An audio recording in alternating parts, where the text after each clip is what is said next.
সবাই বলছি আল্লাহুম্মা ইন্নী আসআলুকা আল হুদা ওয়াত তুকা ওয়াল আফাফ ওয়াল গিনা। সবাই একযোগে বলুন আল্লাহুম্মা লাকা আসলামতু ওয়া বিকা আমানতু ওয়া আলাইকা তাওয়াক্কালতু ওয়া ইলাইকা আনাবতু। আমরা আল্লাহ তাআলার শুকর আদায় করে নিলাম। সম্মানিত উপস্থিতি, আমি সেখান থেকে কথা বলতে চাই যেখান থেকে আমি তেলাওয়াত দিয়ে শুরু করেছি। আল্লাহ পাক এই পৃথিবীতে মানব মণ্ডলীকে পাঠিয়েছেন, আমাকে আপনাকে পাঠিয়েছেন লক্ষ্য একটি, কার গোলামি করার জন্য। আসতে বলবো না, কার গোলামি? আল্লাহ পাকের গোলামি করার জন্য আল্লাহ পাক আমাকে আপনাকে পাঠিয়েছেন। সেই গোলামি হবে কিভাবে, কোন পদ্ধতিতে, কোন পন্থায়, সেই পন্থা সুস্পষ্ট করে দিয়েছেন আমার আল্লাহ পাক যে কিতাবের দ্বারা। সেই কিতাবটার নাম কি? একটু জোরে বলুন, সেই কিতাবের নাম কি? কোরআন। আল কোরআনুল কারীম এটা পৃথিবীর কোন লেখকের লেখা বই নয়, পৃথিবীর অন্যান্য গতানুগতিক ভাবে পুস্তকের মতো শুধু একটি নামে মাত্র পুস্তক নয়। এটি হচ্ছে মহান রবের পক্ষ থেকে বান্দার প্রতি সবচেয়ে দয়া করে নাজিল করা একটি কিতাব, যা বান্দার জীবনের সকল চাহিদা মেটাতে অক্ষম না সক্ষম? অক্ষম না সক্ষম? পৃথিবীতে যা আছে কোরআন ছাড়া সব মিথ্যা। আর কোরআন হলো শুধু সত্য নয়, মহা সত্য। কোরআনে মিথ্যা নাই। কোরআনে কি নাই? তাহলে কি আছে? শুধু কি সত্য? মহা সত্য। বলুন কি? মহা সত্য। এটি মহা সত্য বাণী আমার আল্লাহ পাকের।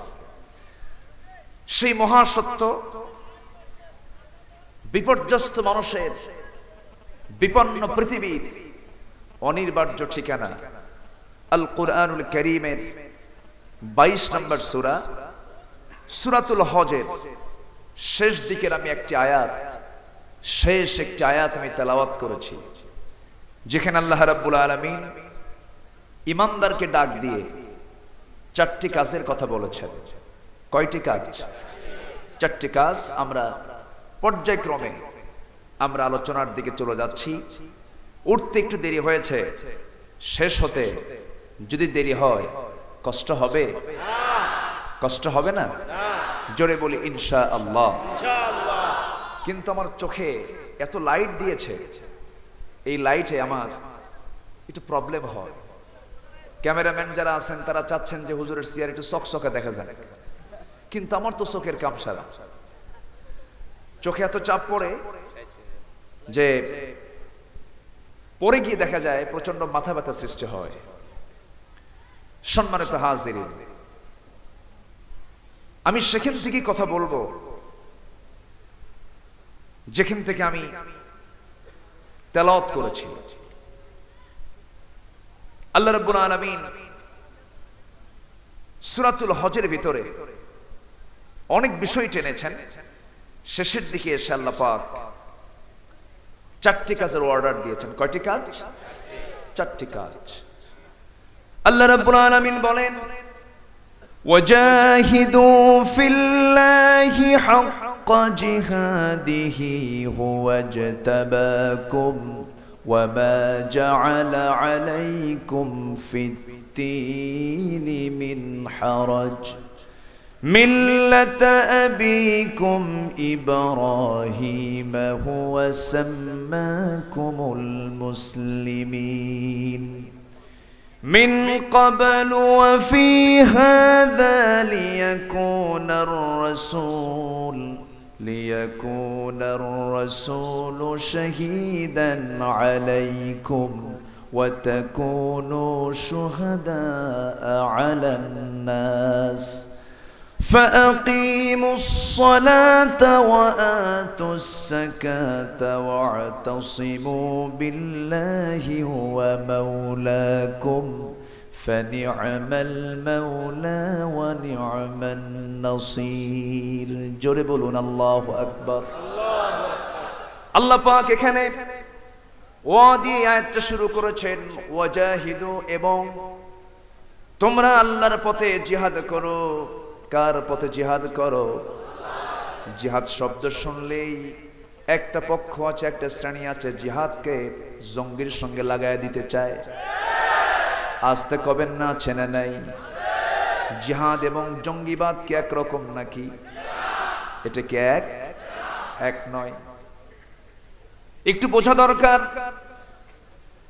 এবং তোমরা জিহাদ করো মানে এর আগেও একটা আয়াত আল্লাহ রাব্বুল আলামিন ইমানদারকে ডাক দিয়ে আরো কয়েকটি কাজের কথা বলেছেন। মহান রাব্বুল আলামিন বলেন, ইয়া আইয়ুহাল্লাযীনা আমানুরকাউ ওয়াসজুদু ওয়া'বুদু রাব্বাকুম ওয়াফআলুল খায়রা লাআল্লাকুম তুফলিহুন। জোরে বলুন আল্লাহু আকবার। হে ইমানদারেরা, তোমরা ঈমান আনো, রুকু করো, সিজদা করো, গোলামি করো। কারণ না গোলামি করবে, ইবাদত করবে কার? আসতে বলবেন না কার? সিজদা দেব আমরা কার কাছে? রুকু করব কার কাছে? ইবাদত করব একমাত্র আল্লাহ পাকের। কিন্তু সিজদা দেওয়ার জায়গা আরো কিছু আমার দেশে আছে না নাই? আছে না?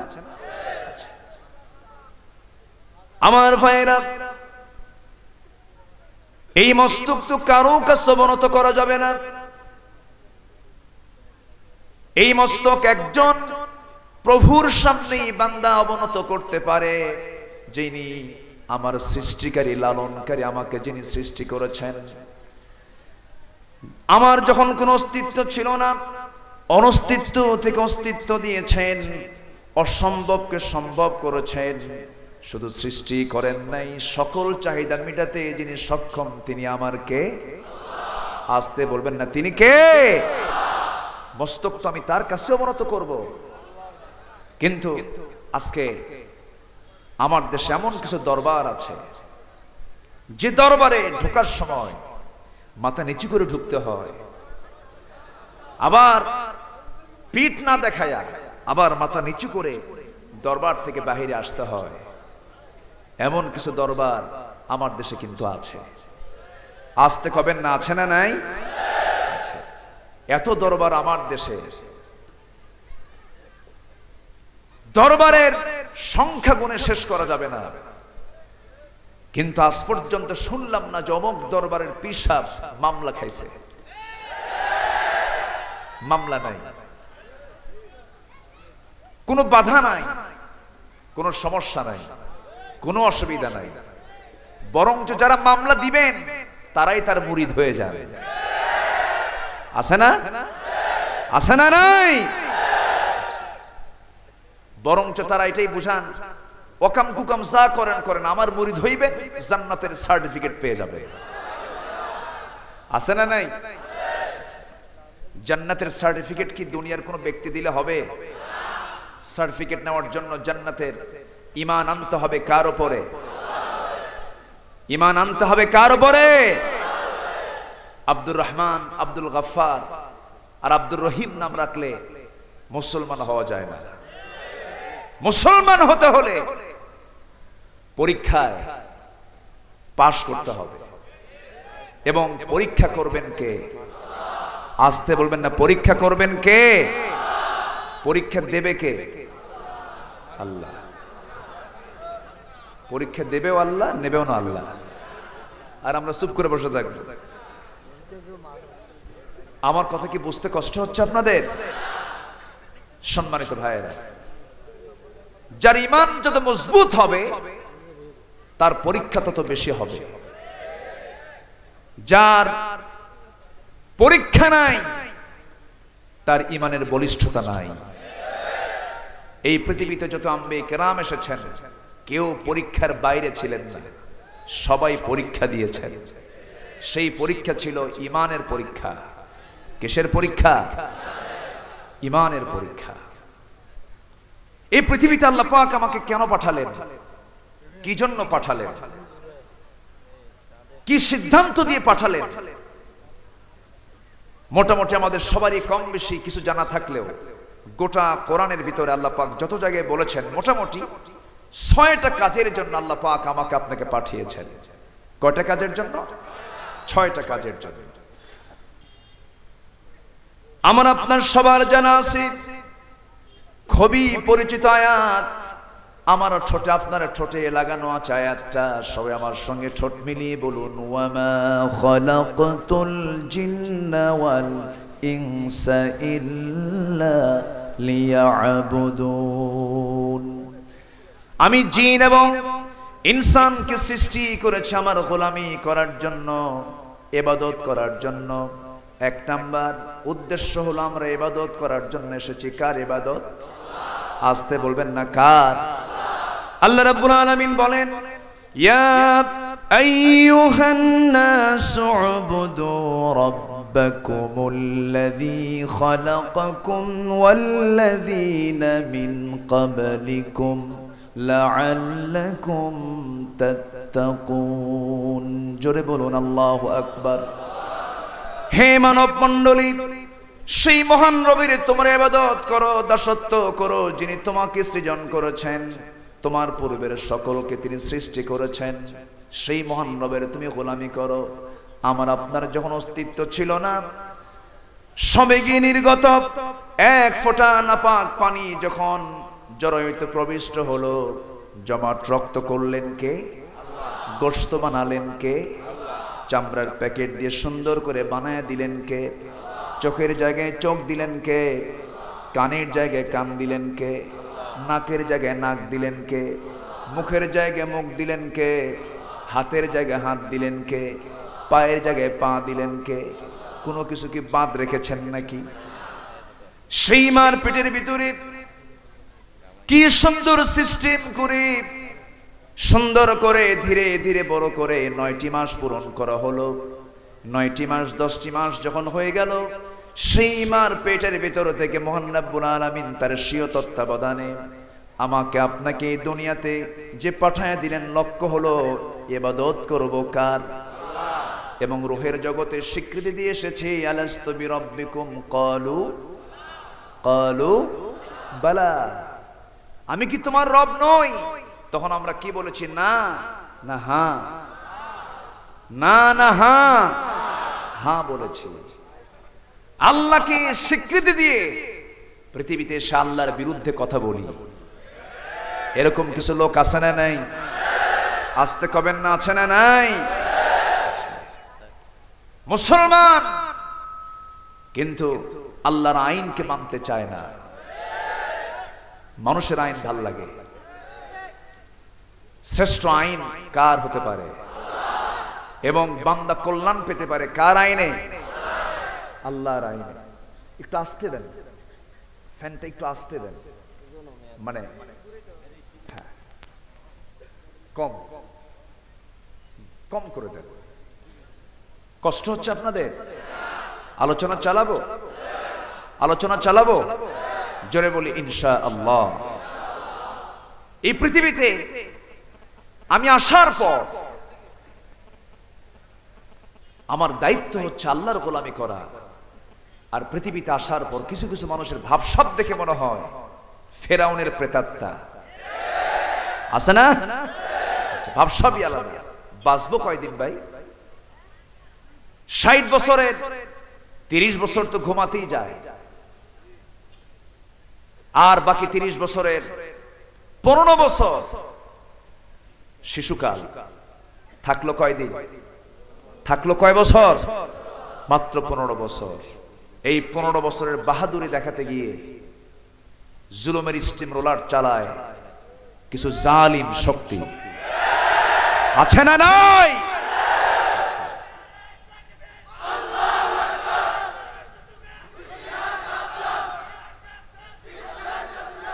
সম্মানিত ভাইয়েরা, জুলুম দিয়ে কুফর দিয়ে শাসন দীর্ঘকাল থাকতে পারে, জুলুম করে শাসন টিকসই করা যায় না। জুলুমকে আল্লাহ পাক কখনো বরদাস্ত করেন? আসতে করেন? একটু কান লাগান, কথা আছে, আস্তে আস্তে করে বলবো। পৃথিবীতে এসেছি আমরা, আল্লাহ পাক আমাকে 6টি কাজের জন্য পাঠিয়েছেন। কয়টি কাজের জন্য? 6টি কাজ। আল্লাহ রাব্বুল আলামিন প্রথম যে উদ্দেশ্য সেটা হলো ইবাদত করব আমরা আল্লাহ পাকের। নাম্বার 2 হলো আল্লাহ পাক আমাকে খলিফা করে পাঠিয়েছেন, প্রতিনিধিত্ব করে পাঠিয়েছেন। আমরা কার প্রতিনিধিত্ব করব? আল্লাহ পাকের। আল্লাহ রাব্বুল আলামিন সুন্দর করে বলেন, وَإِذْ قَالَ رَبُّكَ لِلْمَلَائِكَةِ إِنِّي جَاعِلٌ فِي الْأَرْضِ خَلِيفَةً قَالُوا أَتَجْعَلُ فِيهَا مَن يُفْسِدُ فِيهَا وَيَسْفِكُ الدِّمَاءَ وَنَحْنُ نُسَبِّحُ بِحَمْدِكَ وَنُقَدِّسُ لَكَ قال إني أعلم ما لا تعلمون জোরে বলুন আল্লাহু আকবার। আমরা আল্লাহর খলিফা। কার? আস্তে কবেন না, কার? আল্লাহ পাক আমাকে খলিফা করে পাঠিয়েছেন এই পৃথিবীতে অন্য আইনকে মেনে নেওয়ার জন্য নয়, আল্লাহর আইনকে শ্রদ্ধার চোখে মেনে নিয়ে আইনকে বাস্তবায়ন করতে হবে জীবনের সকল জায়গায়।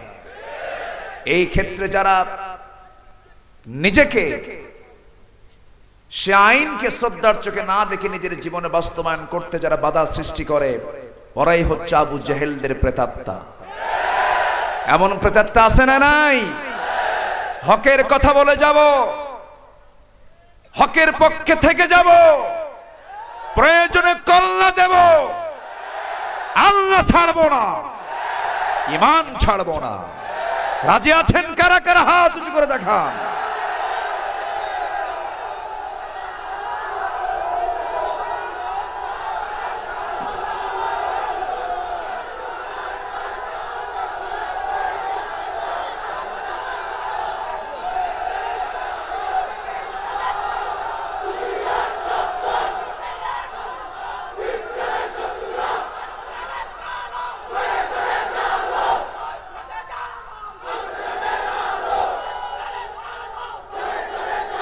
আল্লাহ সবার হাতকে কবুল করুন।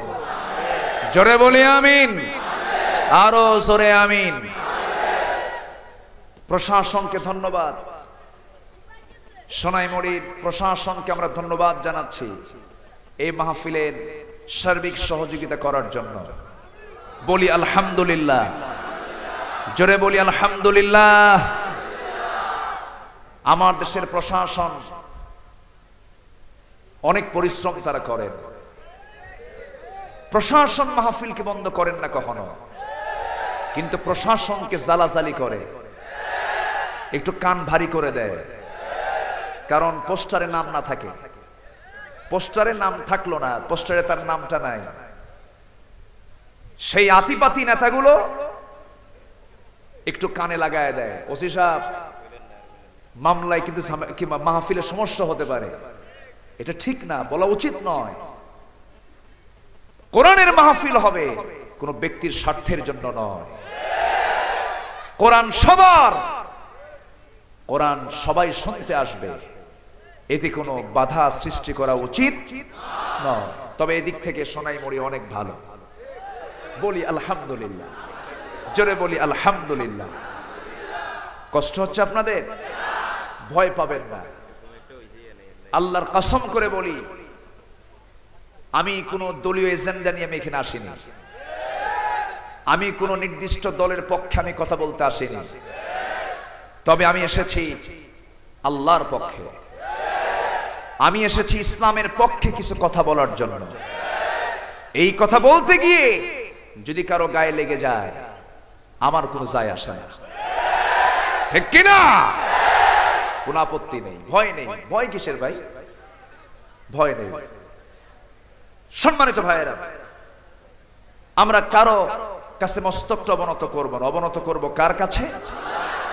আসতে কবেন না কার কাছে? আমরা পৃথিবীতে এসেছি ইবাদতের জন্য, প্রতিনিধি হিসাবে দুনিয়াতে এসেছি আমরা কার? আল্লাহ পাক। নাম্বার 3 হলো আল্লাহ রাব্বুল আলামিন আমাকে কি জন্য পাঠালেন, কোন কাজের জন্য পাঠালেন? কল্যাণের জন্য পাঠিয়েছেন। 3 নাম্বার হলো কল্যাণের জন্য পাঠানো হয়েছে। সবার কম বেশি জানা আছে, সবাই বলুন। কুনতুম খায়রা উম্মাতিন উখরিজাত লিন-নাসি তা'মুরুনা বিল মা'রুফি ওয়া তানহাউনা 'আনিল মুনকার ওয়া তু'মিনুনা বিল্লাহ। জোরে বলুন আল্লাহু আকবার। তোমরাই শ্রেষ্ঠ জাতি, মানুষের কল্যাণের জন্য তোমাদেরকে পাঠানো হয়েছে, অকল্যাণের জন্য না কল্যাণের জন্য। যাত্রার পক্ষে না যাত্রার বিপক্ষে, অপসংস্কৃতির পক্ষে না বিপক্ষে, খারাপ কাজের পক্ষে না বিপক্ষে। কিন্তু আজকে সমাজে খারাপ কাজ বেশি না ভালো কাজ বেশি? আমাকে পাঠানো হলো ভালো কাজের জন্য।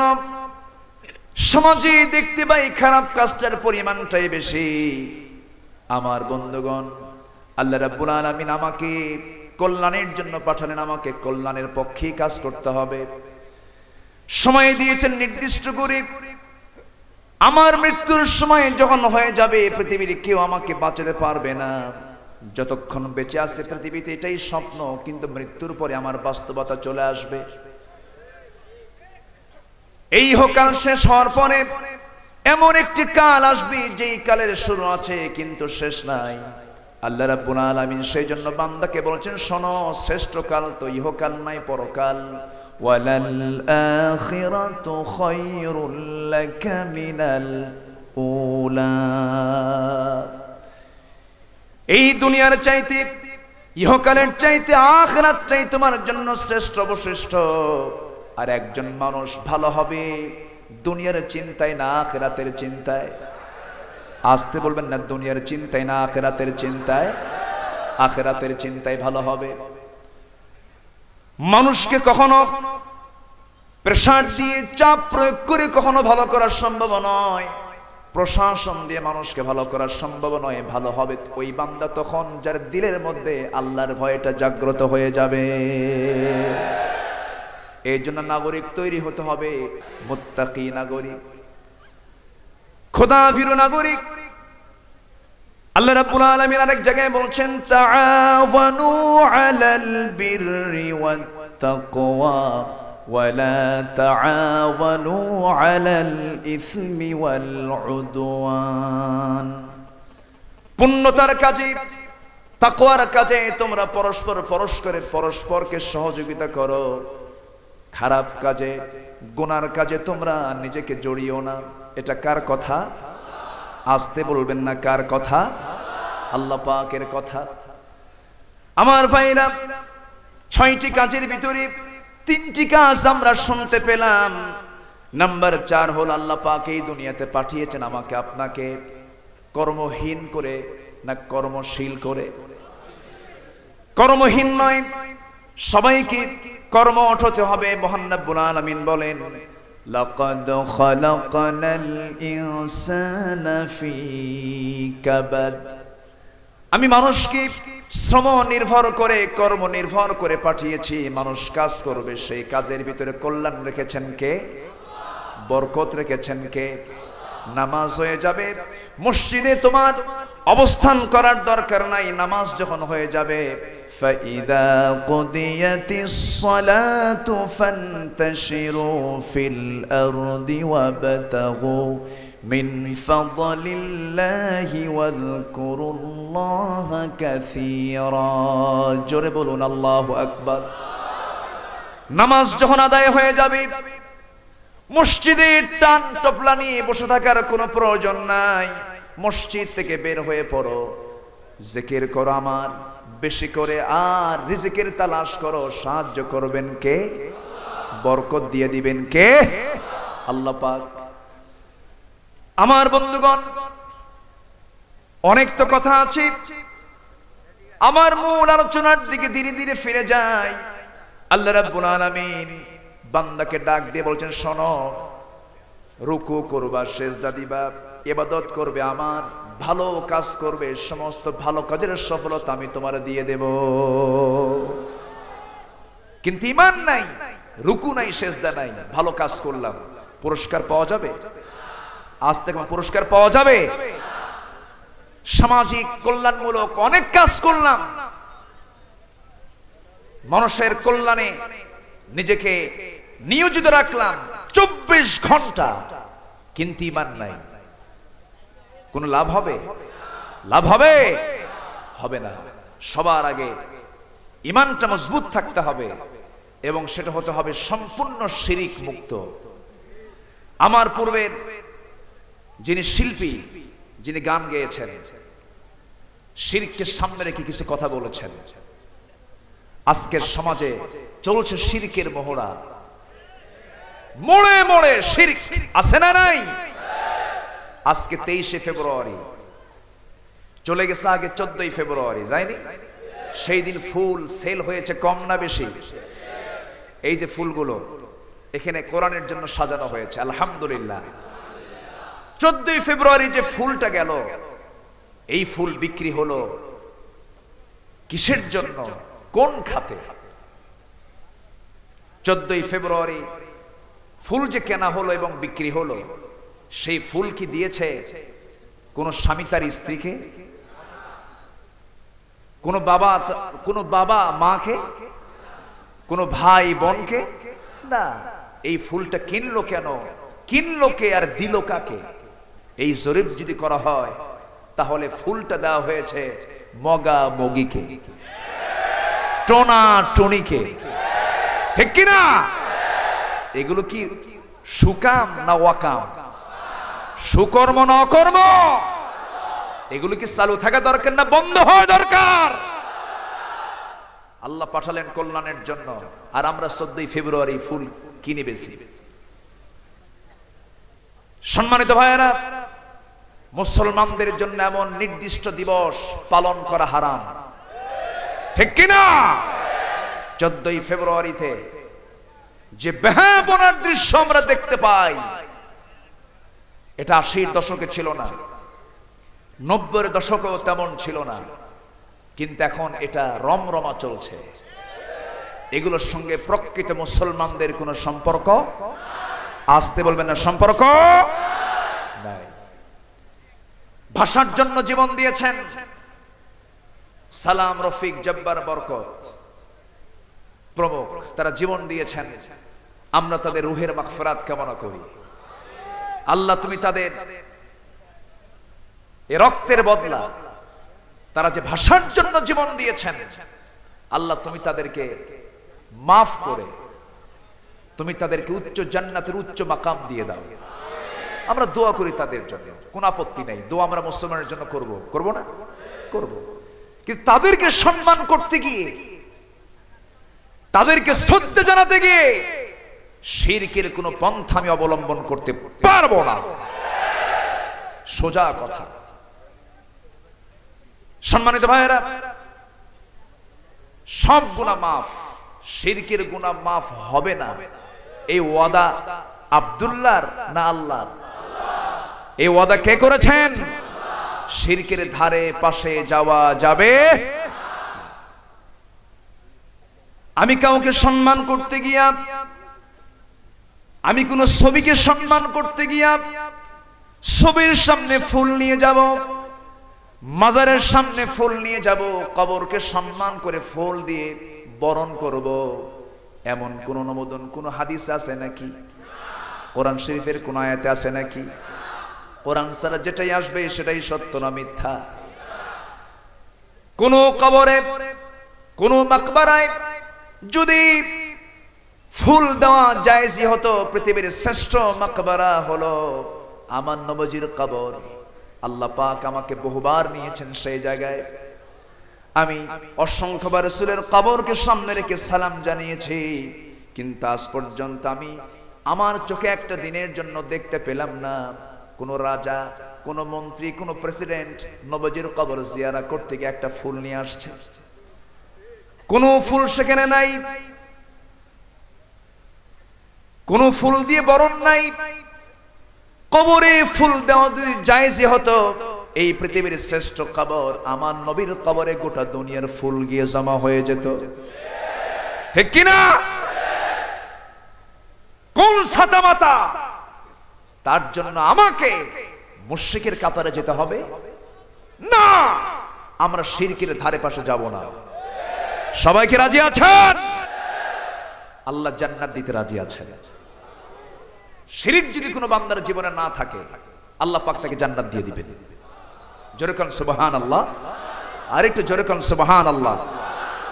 হয়তো বলবেন হুজুর আপনি এত সস্তায় বলে দিলেন যে শিরক না করলে বান্দা জান্নাত পাবে। হ্যাঁ, বান্দা শিরক যদি ছেড়ে দেয় আল্লাহ সেই বান্দাকে জান্নাত দিয়ে দিবেন।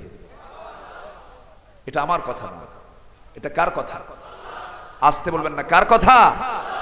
আল্লাহর কথা।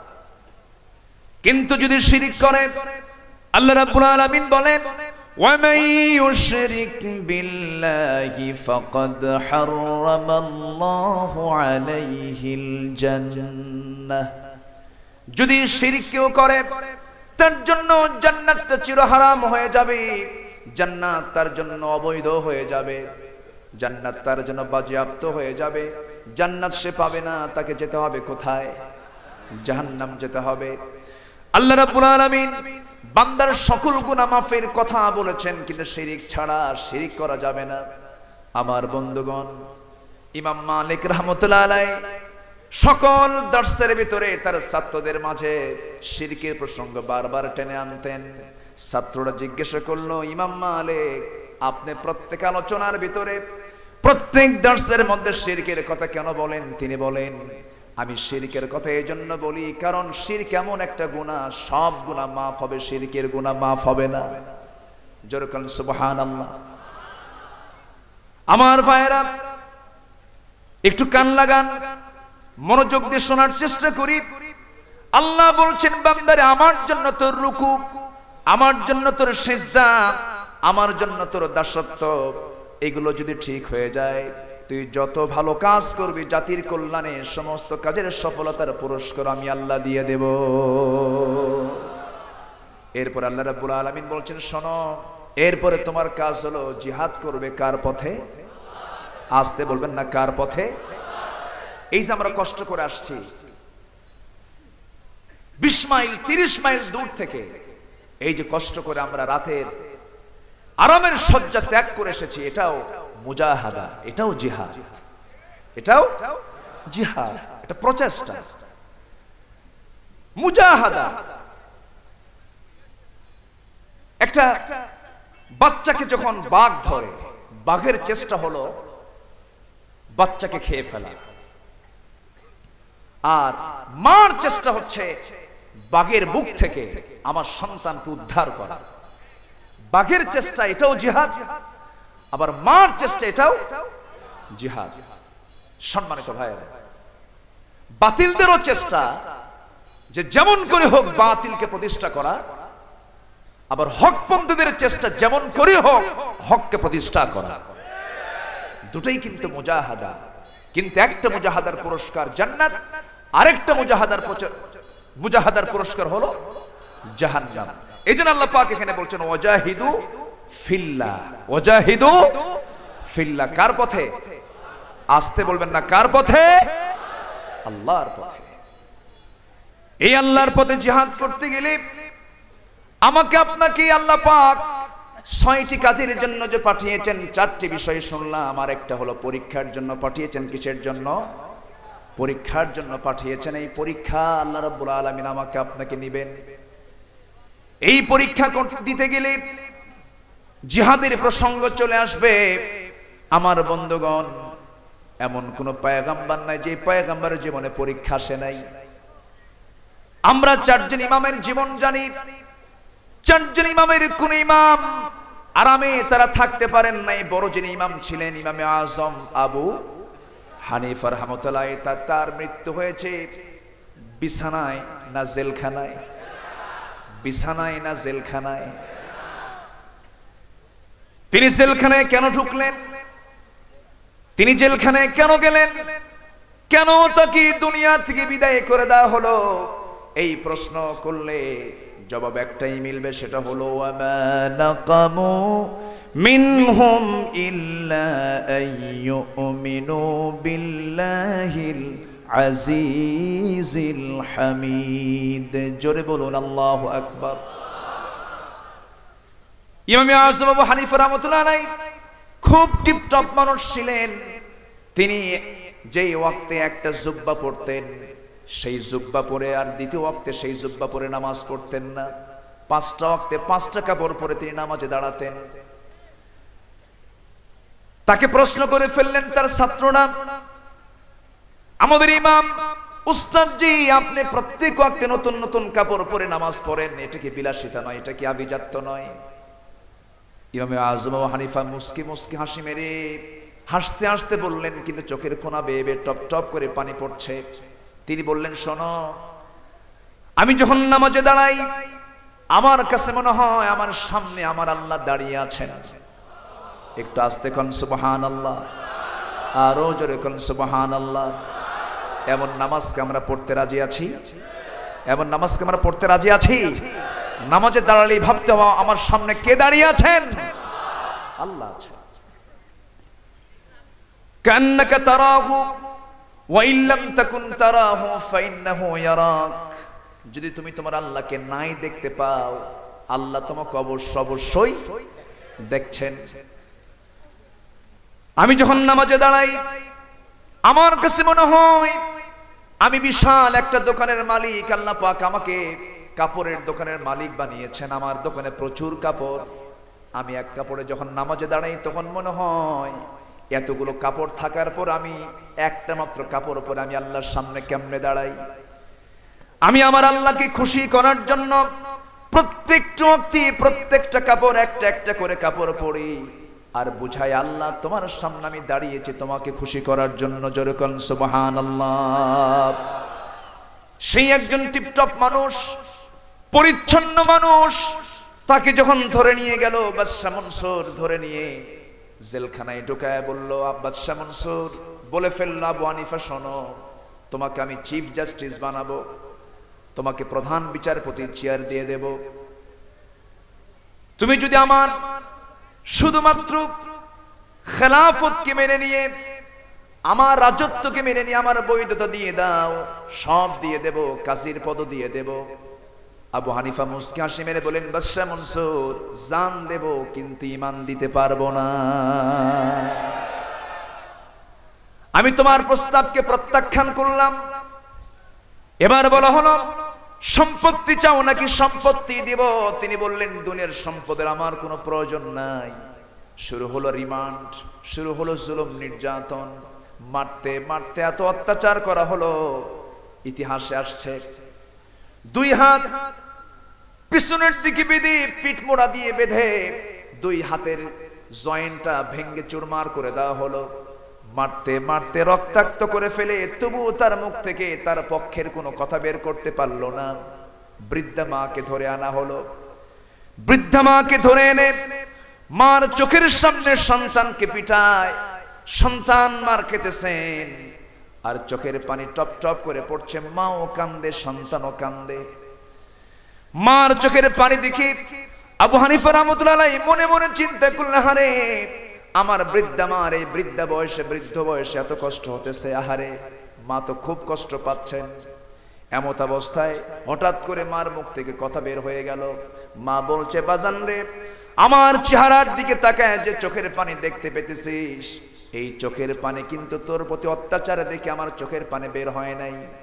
আমার চোখে পানি বের হওয়ার কারণ হতেছে, আমার আশঙ্কা হয় না জানি অত্যাচারগুলো সহ্য না করে তুই কখন যেন বাতিল শক্তির কাছে মাথা নত করিস।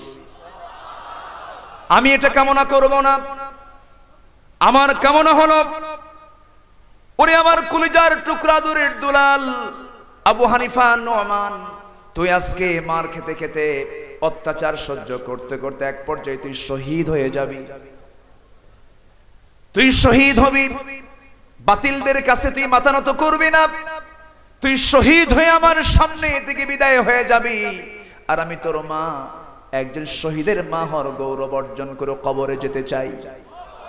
যেরকম সুবহানাল্লাহ। যেমন মা তেমন সন্তান। মা বিদায় নিলেন, আবু হানিফাকে ধরে বিষ প্রয়োগ করে দুনিয়া থেকে বিদায় করে দেওয়া হলো। তবু তারা বাতিল শক্তির কাছে মাথা নত করেছেন নাকি? আসতে কবেন না করেছেন নাকি? তারা বাতিল শক্তির কাছে মাথা নত করেন নাই। সাহাবায়ে কেরামকে ধরে কিভাবে অত্যাচার গুলো করা হয়েছে সবার কম বেশি জানা আছে। এমন মুসলমানদের ইতিহাস সৃষ্টি হয়েছে, মাথার চামড়া গুলো টেনে টেনে পা পর্যন্ত নিয়ে আসা হয়েছে। মাথার চামড়া টেনে পা পর্যন্ত নিয়ে আসা হয়েছে চিরুনি দিয়া। আবার করাত দিয়ে চিরি জাকারিয়া আলাইহিস সালামকে দুই ভাগ করে ফেলা হয়েছে।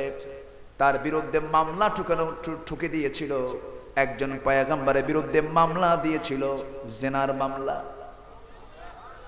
ধর্ষণের মামলা, ব্যভিচারীর মামলা। তাকে দিয়া শেষ পর্যন্ত তাকে করাত দিয়ে চিরে দুই টুকরো করে শহীদ করে দেওয়া হলো। ইয়াহইয়া আলাইহিস সালামকে জবাহ করে নবীর মাথা রানীর সামনে উপহার দেওয়া হলো।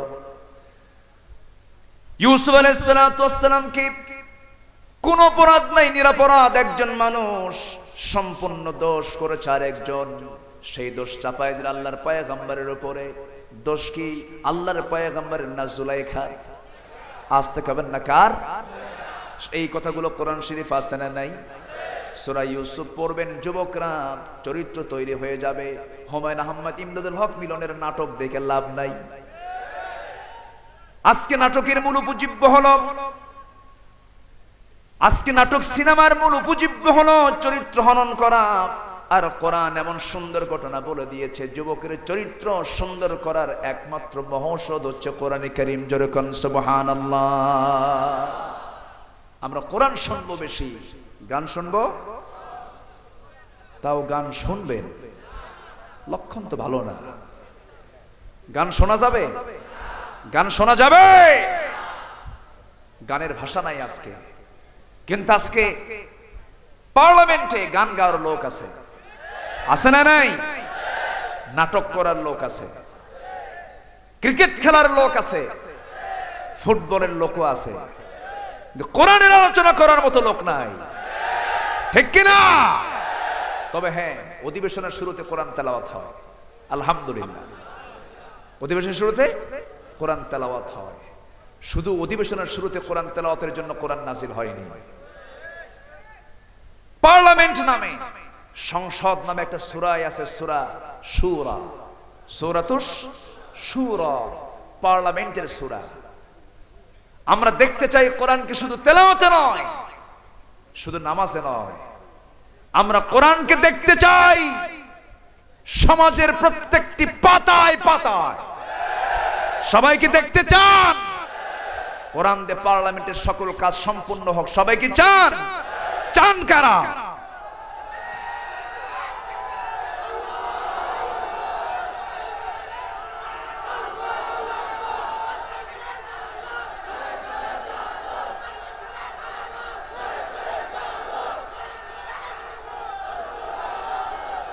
আল্লাহ সবার হাতকে কবুল করুন, জোরে বলি আমিন, আরো জোরে আমিন। হাত নামান। কষ্ট হচ্ছে? গরম? হ্যাঁ, একটু বেশি লোক হলে অনেকে কাপড় খুলে ফেলে খালি গায়ে বসে আছে, এরকম দেখছি। কষ্ট হচ্ছে আপনার? কষ্ট হচ্ছে, একটু একটু কষ্ট করি আমরা। আর কিছু সময় আমি কথা বলবো। সমস্যা, অসুবিধা? আল্লাহ পাক 6টি কাজের জন্য পাঠিয়েছেন। কয়টি কাজ? 6টি কাজ। পরীক্ষা করবেন কে? পরীক্ষা দিতে রাজি আছি? আল্লাহ পাক বান্দাকে আবার প্রশ্ন করছেন। এক জায়গায় প্রশ্ন করে বলছেন, আলিফ লাম মিম আহসিবান নাসু আইয়ুতরাকু আইয়াকুলু আমান্না ওয়া হুম লা ইফতানুন। মানুষের কি ধারণা, মানুষের কি এমন চিন্তা ভিতরে কাজ করে যে ঈমান এনেছি, এতটুকু শব্দ বললাম আর আমি তাকে এমনি এমনি ছেড়ে দেব? অবশ্যই আমি তাকে পরীক্ষা করব। কতটা কার? কে বলেছেন? আল্লাহ পরীক্ষা করেছেন ইউসুফ আলাইহিস সালামকে। এমন পরীক্ষায় ফেলে দিলেন, কোনো দোষ তার ছিল না, বাবা থেকে বিচ্ছিন্ন হয়ে পড়লেন ছোটবেলায়, শেষ পর্যন্ত জুলাইখার খপ্পরে পড়ে সম্পূর্ণ নির্দোষ ইউসুফ আলাইহিস সালামকে মামলা ঠকিয়ে দেওয়া হলো। সেই মামলায় তাকে বলা হলো, ইউসুফ তোমাকে জেলখানায় যেতে হবে। মুস্কি মুস্কি হাসি মেরে বললেন, হাব্বু ইলাইয়া, আমার কাছে জেলখানায় প্রিয়। কেন প্রিয়? জুলাইখার ডিস্টার্ব নাই। আল্লাহু আকবার বলবেন না? আমি জেলখানায় গেলে তো অন্তত জুলাইখার অত্যাচার থেকে বাঁচব। আল্লাহু আকবার। জেলখানায় ঢুকে দীর্ঘকাল তার কাটলো সেই জায়গায়। মাঝখান থেকে আমিও কিছুদিন ছিলাম না, একটু ভিতরে ঢুকছিলাম। এই নবীদের সুন্নতের একটা কাম বাদ ছিল। সম্মানিত ভাইয়েরা, সম্মানিত ভাই সব, ইউসুফ আলাইহিস সালাম জেলখানার ভিতরে থেকে তিনি তার বন্ধুদেরকে, কারাবন্ধুদেরকে ডাক দিয়ে এরকম করে ডাক দিতেন, ইয়া সাহিবাই সিজন, হে আমার কারাবন্ধুরা, ইয়া সাহিবাই সিজন। আমি যখন ভিতরে ছিলাম তখন আমিও ভাবলাম যে এই আয়াতের হকটার বাইরে আদায় হবে না। আমিও আমার যারা বন্ধুর সাথে ছিল ওদেরকে ডাক দিতে লাগলাম, ইয়া সাহিবাই সিজন, হে আমার কারাবন্ধুরা। সম্মানিত ভাইয়েরা, তবে হ্যাঁ, আমাদের দেশের এবং বর্তমান ওয়ার্ল্ডের যে জেলখানা সবই আছে। এক বুড়া চাচা এরকম মুরব্বী, সাদা দাড়ি, দেখি যে উনি সকালবেলা উনি সেলুনে ঢুকলেন, সুন্দর সাদা দাড়ি লাল টকটকে বানালেন। বললাম, চাচা কে বাবা একটু রং লাগালা, জেলখানায় রঙও লাগানো যায়। জেলখানায় দাড়িটাকে কালো করা যায়, 3 বেলা ভাত পাওয়া যায়, শ্বশুর বাড়ি ফিরে। কিন্তু আমার নবীর জেলখানা কি এমন ছিল? আস্তে কবেন না এমন ছিল? আমার নবীর জেলখানা কেমন ছিল? আল্লাহু আকবার। আমার নবীজির জেলখানাটা ছিল এমন পরীক্ষা আমার রাসূল দিয়েছিলেন। 3.5 বছর জেলখানার মধ্যে কাটালেন, পরিবার সহ কাটালেন। মেয়ে ফাতিমাও ছিলেন 3.5 বছর সেই জেলখানার ভিতরে। আমার নবীজির ইন্তেকালের বছরেই ফাতিমা রাদিয়াল্লাহু তাআলা আনহা দুনিয়া থেকে অল্প বয়সে বিদায় নিলেন। কেন, কি জন্য বিদায় নিলেন? ওই শিবে আবু তালিবে যে 3টি বছর 3.5 বছর কাটিয়েছিলেন, খাবার পান নাই, নারীগুলো শুকায় গেছে, বিভিন্ন রোগ আক্রান্ত হয়ে ফাতিমা দুনিয়া থেকে অল্প বয়সে বিদায় নিয়েছেন। অল্প বয়সে তিনি বিদায় নিয়েছেন। সাহাবা কেরাম খাবার পান নাই, জেলখানার ভিতরে খাবার না পেয়ে অস্থির হয়ে ক্ষুধার যন্ত্রণা মেটানোর জন্য দৌড় মেরে বাবলা গাছের কাছে চলে গেছেন। বাবলা গাছের ছাল টান মেরে ছিঁড়ে নিয়ে যখন মুখের মধ্যে দিতে নিয়েছেন, রস চাবায়া চাবায়া খাবেন, বাবলা গাছের চিকন চিকন কাটা ঠোঁটের মধ্যে ঢুকে ঠোঁট দিয়ে রক্ত বের হওয়া শুরু হয়ে গেছে। খাওয়া বন্ধ হয়ে গেছে, খাওয়া হয় নাই। সাহাবা কেরামের পায়খানাগুলো ছাগলের পায়খানার মতো কটকটে হয়ে গেছে। এতগুলো কষ্ট স্বীকার করেছেন, এত কষ্ট সহ্য করার পরও তারা বলেছেন, দুনিয়ার সব ছাড়বো কিন্তু আল্লাহর পথ ছাড়বো না। সবাইকে পরীক্ষা দিতে রাজি আছি, সবাইকে পরীক্ষা দিতে রাজি আছি। আমার ভাইরা, কে না জানেন ইতিহাস, আমার নবীজি মক্কার মাটিতে যখন এই হকের দাওয়াত দিতে গেলেন, তিনি কি ফুল সজ্জা পেয়েছেন না কাঁটা পেয়েছেন? কাঁটা পেয়েছেন। আমার নবীজি মুস্কি হাসি পেয়েছেন না বাঁকা চেহারা পেয়েছেন? বাঁকা চেহারা পেয়েছেন। আবু লাহাব খেপে যায়, রেগে যায়। আপন চাচা নবীর বিরুদ্ধে অবস্থান করলো, নবীর বিরুদ্ধে যখন বাজে কথা বলা শুরু করে দিল, নবীজির বিরুদ্ধে যখন সে কথা বলতে লাগলো, আল্লাহ পাল্টা জানিয়ে দিলেন, তাব্বাত ইয়াদা আবি লাহাবি ওয়া তাব মা আগনা আনহু মালুহু ওয়া মা কাসাব সায়াসলা নারান যাতা লাহাবি ওয়া ইমরাআতুহু হাম্মালাতাল হাতাব ফি জিদিহা হাবলুম মিন মাসাদ। ধ্বংস হয়ে যাক আবু লাহাবের হস্তদ্বয়। অর্থাৎ আমার রাসূলকে আবু লাহাব গালি দেওয়ার কারণে আমার আল্লাহ নিজেও সহ্য করতে পারলেন না, আমার আল্লাহ তাকে নাম ধরে কোরআন শরীফের মধ্যে গালি দিয়ে দিলেন। আমার রাসূলকে গালি দিলে সহ্য করেন না কে? কিন্তু আমার দেশের রাসূলকে গালি দেওয়ার লোক আছে না নাই? আমরা তো সহ্য করেই যাচ্ছি, কিছুই তো হয় না। কি এমন ভূমিকা আমরা পালন করতে পারলাম? একজন কবি ছিলেন কবি আল মাহমুদ, সম্প্রতি তিনি দুনিয়া থেকে বিদায় নিয়েছেন। আল্লাহ তাকে জান্নাতের উচ্চ মাকাম দান করুন। সারা জীবন চলেছেন একরকম, জীবনের শেষ সময়ে এসে তিনি ভুল বুঝতে পেরেছিলেন। কবিতার মোড় চেঞ্জ করেছেন, সাহিত্যের মোড় চেঞ্জ করেছেন, নামাজ পড়েছেন। কবি আল মাহমুদ তার বন্ধু শামসুর রহমান আরেক কবি তার বাসায় একদিন গেলেন। নামাজের ওয়াক্ত হয়েছে, কবি আল মাহমুদ নামাজে দাঁড়ান। শামসুর রহমান মুস্কি মুস্কি হাসেকে শেষ পর্যন্ত মৌলবাদী হইলা। নামাজ পড়লে মৌলবাদী হয়ে যায়, নামাজ পড়লে পরে রক্ষণশীল হয়ে যায়। যাদের মন্তব্যে নামাজ পড়লে পরে মৌলবাদী হয়, অবশ্যই তাদের মধ্যে আবু জেহেলের গন্ধ আছে না নাই? আসতে কবেন না আছে না নাই? নামাজ পড়বো আমরা কার জন্য? আসতে বলবেন না কার জন্য? আল্লাহর জন্য। কবি আল মাহমুদ কবি, যিনি আযান শুনলেই নামাজে দাঁড়াতেন, তার জন্য রাষ্ট্রীয় কোনো শোক করা হলো না, রাষ্ট্রীয় সম্মাননা তাকে দেওয়া হলো না।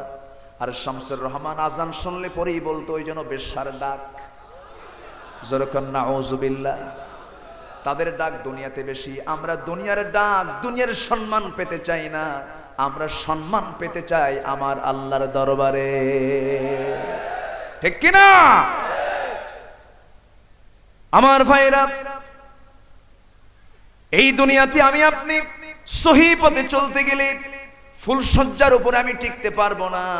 বাধা কাটা বিপদ মুসিবত চলে আসবে, অনেক সামনে ঝামেলা চলে আসবে। নবীজির জিন্দেগিতে এসেছিল। আমার নবীজি যখন দাওয়াতের হক কথাগুলো বলতে লাগলেন, হক দাওয়াত যখন দিতে লাগলেন, পরিবার থেকে বাধা চলে আসলো। আপন চাচা আবু লাহাব খেপে গেল, উতবা শাইবা খেপে গেল। নবীজির বাল্যকালের বন্ধু আবু বকরকে দাওয়াত দিলেন। হযরত আবু বকরের সঙ্গে সঙ্গে পড়লেন আশহাদু আল্লা ইলাহা ইল্লাল্লাহু ওয়াহদাহু লা শারীকা লাহু ওয়া আশহাদু আন্না মুহাম্মাদান আবদুহু ওয়া রাসূলুহু। কালেমাওয়ালা হয়ে গেলেন আবু বকর সিদ্দিক রাদিয়াল্লাহু তাআলা আনহু। আমার নবীজি হযরত আবু বকরকে নিয়ে কালিমার দাওয়াত যখন দিতে লাগলেন, পরিবার থেকে বাধা আসলো, আত্মীয় স্বজন থেকে বাধা চলে আসলো, কিন্তু আমার নবীজিকে চুপ মেরে বসেছিলেন নাকি? তিনি কি থামিয়েছেন না চালু রেখেছেন? এত কঠিন পরিস্থিতি হয়েছিল, আমার নবীজি দাওয়াতি কাজ করবেন, সর্বশেষ বন্ধ করে দেওয়া হলো। দাওয়াতি কাজ রাসূল করতে পারেন না। গেফার গোত্র থেকে আবু যর নামে একজন সাহাবী নবীর সামনে কালিমা পড়বেন, নবীকে দেখবেন, রওনা দিয়েছেন। কাবা শরীফের চতুর্দিক দিয়ে 2-3 দিন ধরে ঘোরাফেরা করেন, নবীর কোনো সন্ধান পান না। একজন সাহাবীর চোখে পড়ে গেল। হযরত আলী আবু যরকে দেখেই চিনতে পারলেন, মনে হয় এই লোকটা কাউকে খুঁজতেছে। হযরত আলী করলেন কি, খপ করে তার হাতটা চেপে ধরে বলছেন, যুবক 3-4 দিন হলে এখানে ঘোরো, তোমার চোখে ভাবতেছি তুমি কাউকে যেন খোঁজো, তোমার লক্ষ্য কি, তোমার উদ্দেশ্য কি? সঙ্গে সঙ্গে গফার গোত্রের সেই যুবকটা বলতেছে, আমি শুনেছি মুহাম্মদ বিন আব্দুল্লাহ নামে নাকি একজন আল্লাহর পয়গম্বর আছে, আমি তাকে একটু দেখতে চাই। হযরত আলী নখটা মুখের সঙ্গে নিয়ে বললেন, যা বলেছ একবার বলেছ, আর বলতে যেও না। দ্বিতীয়বার বলতে গেলে যদি শুনতে পারে কুরাইশরা, শুনতে পারে আবু জেহেলরা, তোমাকে দুনিয়া থেকে বিদায় করে দেবে। আমি সামনে সামনে চলবো, আমাকে তুমি ফলো করবে। আমি যখন সামনে বিপদ দেখবো, আস্তে করে জুতা ঠিক করার ভান করে বসে যাব। তুমি হাঁটতেই থাকবে। ঘুণা করে যদি তারা জেনে যায়, তার প্রশাসন যদি জেনে যায়, গোয়েন্দা সংস্থা যদি জেনে যায় আবু জেহেল তোমাকে মেরে ফেলবে। এমন করে করে আমার নবীর সামনে পর্যন্ত যখন নিয়ে যাওয়া হলো, রাসূলের চেহারার দিকে আবু যর যখন তাকালো, তাকানোর সঙ্গে সঙ্গে তার বুঝতে আর দেরি হলো না, সঙ্গে সঙ্গে বলছেন, ও আল্লাহর পয়গম্বর, আপনার চেহারাই প্রমাণ করে আপনি আল্লাহর নবী। আবু যর এত দূরের একজন ব্যক্তি, রাসূলকে দেখি কালেমা পড়লো, কালেমা পড়লেন। আবু জেহেল কি দূরের মানুষ নাকি? আবু লাহাব কি দূরের মানুষ নাকি? হেদায়েতের মালিক কে? আস্তে কবেন না, হেদায়েতের মালিক কে? আল্লাহ পাক। আবু যর কালিমা পড়লেন, কালিমার স্বীকৃতি দিয়ে দিলেন। আমার নবীজি বললেন, আবু যর কালিমার স্বীকৃতি দিয়েছো, কিন্তু পরীক্ষার মধ্যে তুমি পড়ে গেলে। এই কথা যদি মক্কার কোন কুরাইশরা জানতে পারে তোমাকে মেরে ফেলবে, বাঁচাবে না। কিন্তু কাউকে তুমি না বলে তুমি তোমার গোত্রে চলে যাও, কালিমার দাওয়াত দাও। আবু যর গফারি রাদিয়াল্লাহু তাআলা আনহু নবীজির এই পরামর্শ শুনে তিনি বের হলেন, সম্মতি দিয়ে বের হয়ে কাবার চত্বর দিয়ে যখন যাচ্ছিলেন, কাবার দৃশ্যে কাবার যখন তার চোখের সামনে পড়লো, তিনি মনে মনে আশ করলেন, আহারে এত বড় মহাসত্য কেমন করে গোপন করি। কাবা শরীফের সামনে দাঁড়িয়ে উচ্চ কণ্ঠে বলে ফেললেন, আশহাদু আল্লা ইলাহা ইল্লাল্লাহু ওয়াহদাহু লা শারীকা লাহু ওয়া আশহাদু আন্না মুহাম্মাদান আবদুহু ওয়া রাসূলুহু। কালিমা দুর্বল না মজবুত? কালিমা দুর্বল না মজবুত? আর যে কালিমাকে ধরবে সে কি দুর্বল হয় না মজবুত হয়ে যায়? ألم تر كيف ضرب الله مثلا كلمة طيبة كشجرة طيبة أصلها ثابت وفرعها في السماء। জোরে বলুন আল্লাহু আকবার। আবু যর গফারি মজবুত কালিমা ধরলেন, এমন কালিমা পড়লেন, পিটন খেলেন। আর আমরা এমন কালিমা পড়ি, পোলাও কোরমা খাই, ঠিক কিনা কোন? আমরা এমন কালিমা পড়ি, আরাম আয়েশে থাকি। কিন্তু সাহাবায়ে কেরাম এমন কালিমা পড়লেন, নিজের ঘর ছাড়তে বাধ্য হলেন, পরিবার ছাড়তে বাধ্য হলেন। আবু যর গফারি কালিমার স্বীকৃতি দেওয়ার সঙ্গে সঙ্গে অতর্কিত হামলা করা হলো। মারতে মারতে মাটির সঙ্গে তাকে শোয়া ফেলা হলো, রক্তগুলো গড়ে গড়ে পড়ছিল। সবাইকে ছত্রভঙ্গ করে আবু জেহেল নিজেই এসে সামনে দাঁড়িয়ে বলছে, যুবক তোর বাড়ি কই? গেফার গোত্রের মানুষ আমি আবু যর। সঙ্গে সঙ্গে আবু জেহেল বলে ফেললো, না না, আর কি মারা যাবে না, কারণ এই যদি মরে যায় আমরা ব্যবসা বাণিজ্য নিয়ে, বাণিজ্য কাফেলা নিয়ে তাদের পাশে আমরা কেমনে যাব? না, ওকে ছেড়ে দাও। আমার নবীজি পরবর্তীতে আবু যর গফারি রাদিয়াল্লাহু আনহুকে ডাক দিয়ে বলেছেন, আবু যর আমি তোমাকে মানা করেছিলাম, তুমি কেন এরকম করে চিৎকার মেরে কালিমার স্বীকৃতি দিলা? আবু যর বলছেন, ইয়া রাসূলুল্লাহ, এত বড় মহাসত্য কি চাপ চেপে রাখা যায়? আমি প্রকাশ করে দিয়েছি, আমি শহীদ হতে চাই, কিন্তু হককে গোপন করতে চাই না। আমার বন্ধুগণ, এমন করে সাহাবীরা ইসলাম কবুল করেছেন। বেলালের মতো মানুষ, মক্কার মানুষ না বাইরের মানুষ? বলেন, মক্কার মানুষ না বাইরের মানুষ? কোথায় আফ্রিকার নিগ্রো কালো কুসকুসে একজন মানুষ বেলাল। বাপও গোলাম, ছেলেও গোলাম, গোলাম যদ গোলাম বেলাল বিন রাবাহ রাদিয়াল্লাহু তাআলা আনহু আমার নবীর চেহারার দিকে তাকিয়ে কালেমাওয়ালা হয়ে গেলেন। উমাইয়া বলছে, বেলাল আমার খাস, মুহাম্মাদের গুণগান গাস, আমি তোকে মেরে ফেলবো। বেলাল মুস্কি মুস্কি হাসি মেরে বলছেন, মেরে ফেলো, দুঃখ নাই, জান্নাত আছে। একটু আস্তে কোন সুবহানাল্লাহ, আরো জোরে কোন সুবহানাল্লাহ। তারা ঈমান এনেছেন জান্নাত পাওয়ার জন্য, আর আমরা ঈমান এনেছি না ঈমান পাইছি? বাপ বাপ মুসলমান, আমি মুসলমান, ঈমান তো আমরা পাইছি। ঈমান যদি এনে থাকি, ঈমান যদি আনার সিদ্ধান্ত নিয়ে থাকি, আমার আপনার কখনো আরামে দিন যাবে না।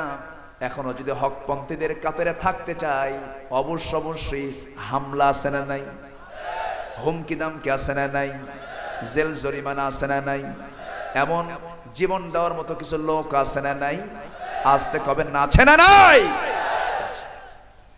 আমার ভাইয়েরা, একটু কান লাগান, মনোযোগ দিয়ে শোনার চেষ্টা করুন। হযরতে বেলালকে পরীক্ষার মধ্যে পড়তে হলো। শেষ পর্যন্ত কি হলো? তার মনিব উমাইয়া বলছে, একটা শর্ত জড়িয়ে দিলাম তোকে, ইমান ছাড়বি নাজাত পাবি, ইমান ছাড়বি না তোকে আমি দুনিয়া থেকে বিদায় করব। বেলাল বলছেন সব ছাড়বো, ইমান ছাড়বো না। যেরকম সুবহানাল্লাহ।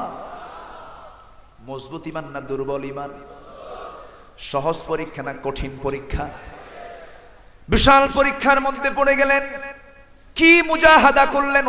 ওয়াজাহিদু ফিল্লাহি হাক্কা জিহাদি, আল্লাহর প্রতি জিহাদ করো, মুজাহাদা করো, যেমন করে করা দরকার তেমন করেই করো।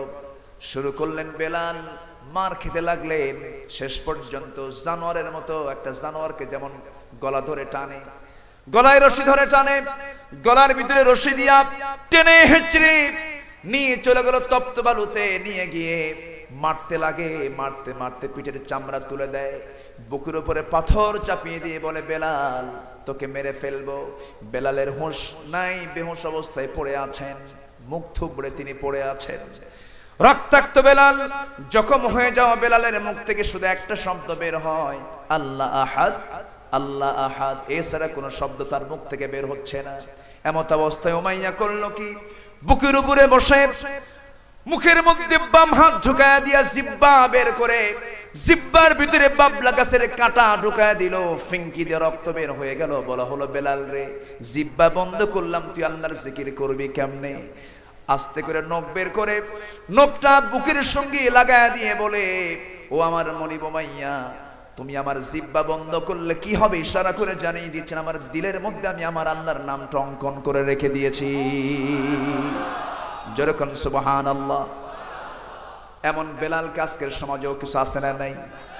আসতে কবেন না আছে না নাই? সেই বেলাল উত্তরসূরিও জান্নাতে চলে যাবে, আবার মিষ্টি খায়া খায়া কোনো বিপদ নাই এরকম কালেমালাও জান্নাত যাবে। এটা কি হতে পারে নাকি? এটা হতে পারে না। পরীক্ষা দিতে হবে, পরীক্ষায় 5 নাম্বার তুলতে হবে, পাস করতে হবে আল্লাহর পরীক্ষায়। ইমান পরীক্ষা হবে, অবশ্যই ইমান যাচাই বাছাই করবেন কে? আসতে বলবেন না, কে করবেন? আল্লাহ পাক করবেন। আমার ভাইয়েরা, আমার নবীজি শুনতে পেলেন পাহাড়ি গুহায় বসে আছেন আমার রাসূল সাহাবায়ে কেরামকে নিয়ে। বলছেন আবু বকর, শুনলাম অসহায় বেলালের পাশে কেউ নাই, যাও উমাইয়া লোভী মানুষ, উমাইয়ার হাতে তুমি স্বর্ণ মুদ্রা ছেড়ে দিলে পরে এসে বেলালকে মুক্ত করে দেবে। হযরত আবু বকর সিদ্দিক রাদিয়াল্লাহু আনহু দৌড় মেরে আসলেন, উমাইয়ার হাতের মধ্যে স্বর্ণ মুদ্রা দিয়া বেলালকে মুক্ত করে নবীর সামনে যখন হাজির করানো হলো, রাসূল করলেন কি? বেলালকে জড়িয়ে ধরলেন, জড়িয়ে ধরে বেলালের রক্তগুলো মুছে মুছে দিয়ে বলেন, বেলাল রে, এই যে তোমার দেহ থেকে রক্তগুলো ঝরেছে, দেখতে পাবে এই জমিন আল্লাহর দিন কায়েম হয়ে গেছে। এটা জোরে বলুন সুবহানাল্লাহ, আরো জোরে কোন সুবহানাল্লাহ। আমার নবীও কিন্তু রক্তাক্ত হয়েছেন, রক্তাক্ত হননি?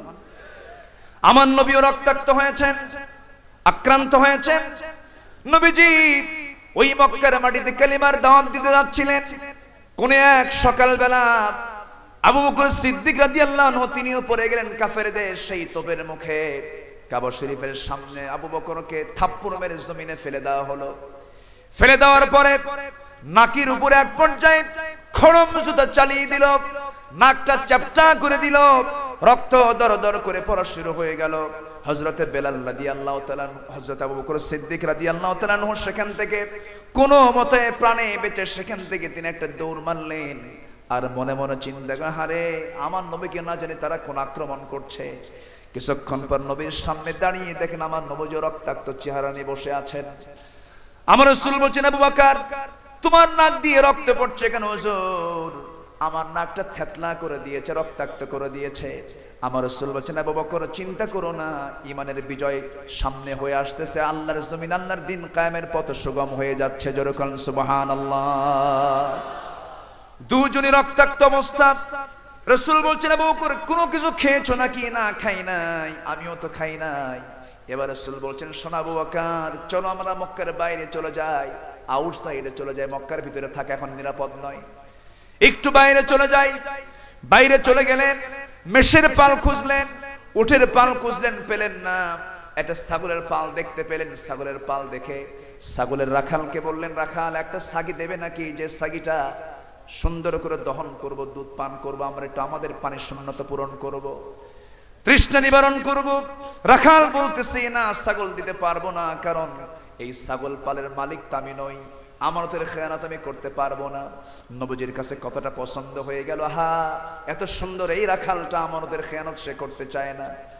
আমার নবীজি বলছেন, ওরে রাখাল, আমি তোমার কাছে এমন একটা ছাগি চাই যে ছাগিটার এখনো ওলান হয় নাই, যে ছাগিটা এখনো প্রাপ্তবয়স্ক হয় নাই, এখনো তার দুধ এখনো আসে নাই, স্তনটা এখনো পূরণ হয় নাই, এমন একটা অপ্রাপ্ত বয়স্ক ছাগি আমার সামনে হাজির করো। যখন ছাগিটা হাজির করা হলো, তাকে একটা ছোট্ট ছাগি দেওয়া হলো। আমার নবীজি তার বরকতি হাত ওই ছাগিটার পিছনের দুই পার মাঝখানে যখন হাতটা রাখলেন, সঙ্গে সঙ্গে ছাগিটার স্তনটা ওলানটা দুধে ভরপুর হয়ে গেল। একটু আস্তে কোন সুবহানাল্লাহ, আরো জোরে কোন সুবহানাল্লাহ। যখন ওলানটা ভরপুর হয়ে গেল দুধে, আমার নবীজি সেই উলান থেকে, সেই স্তন থেকে দহন করতে লাগলেন দুধ। দহন করতে করতে পাত্র একটা ভরে গেল। নবীজি পাত্রটা হাতের মধ্যে নিয়ে বললেন, আবু বকর খাও, রক্ত ঝরেছ, বরকতি খাবার খেয়ে নাও। জোরে কোন সুবহানাল্লাহ। নবীজির এটা কি জাদু না মুআজিজা? জাদু না মুআজিজা? এগুলো কে দান করেছেন? কে দিয়েছেন? আল্লাহ পাক দিয়েছেন। আমার নবীজি বলেন, আবু বকর খাও। হযরত আবু বকর সিদ্দিক রাদিয়াল্লাহু তাআলা বিসমিল্লাহ বলে তিনি পান করতে লাগলেন। পান করে করে ভাবলেন তিনি কিছু দুধ কমাবেন। এইদিকে দুধ কমানোর নিয়তে খেতে খেতে পেট ভরে গেছে, পেট টাইট হয়ে গেছে, বিন্দু পরিমাণ সেই পাত্রের দুধ কমে নাই। একটু আস্তে কোন সুবহানাল্লাহ। আমার রাসূল বলেন, আবু বকর কি খাইলা দুধ কমলো না? হুজুর এমন খাওয়া খাইছি জীবনে এমন দুধ পান করি নাই, এত মজাও পায় নাই। এবার রাসূল বলছেন, আবু বকর তুমি তো খেয়েছো, রাখাল তুমি এখন খাও। রাখালকে বলা হলো, রাখাল তুমি পান করো।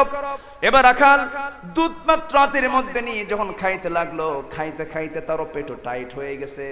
এবার রাসূল বলছেন, ও রাখাল আর কিছু খাবে নাকি? কাজ জীবনে এমন মজা করে দুধ খাই নাই। আল্লাহু আকবার বলবেন না? দুধও কমে না।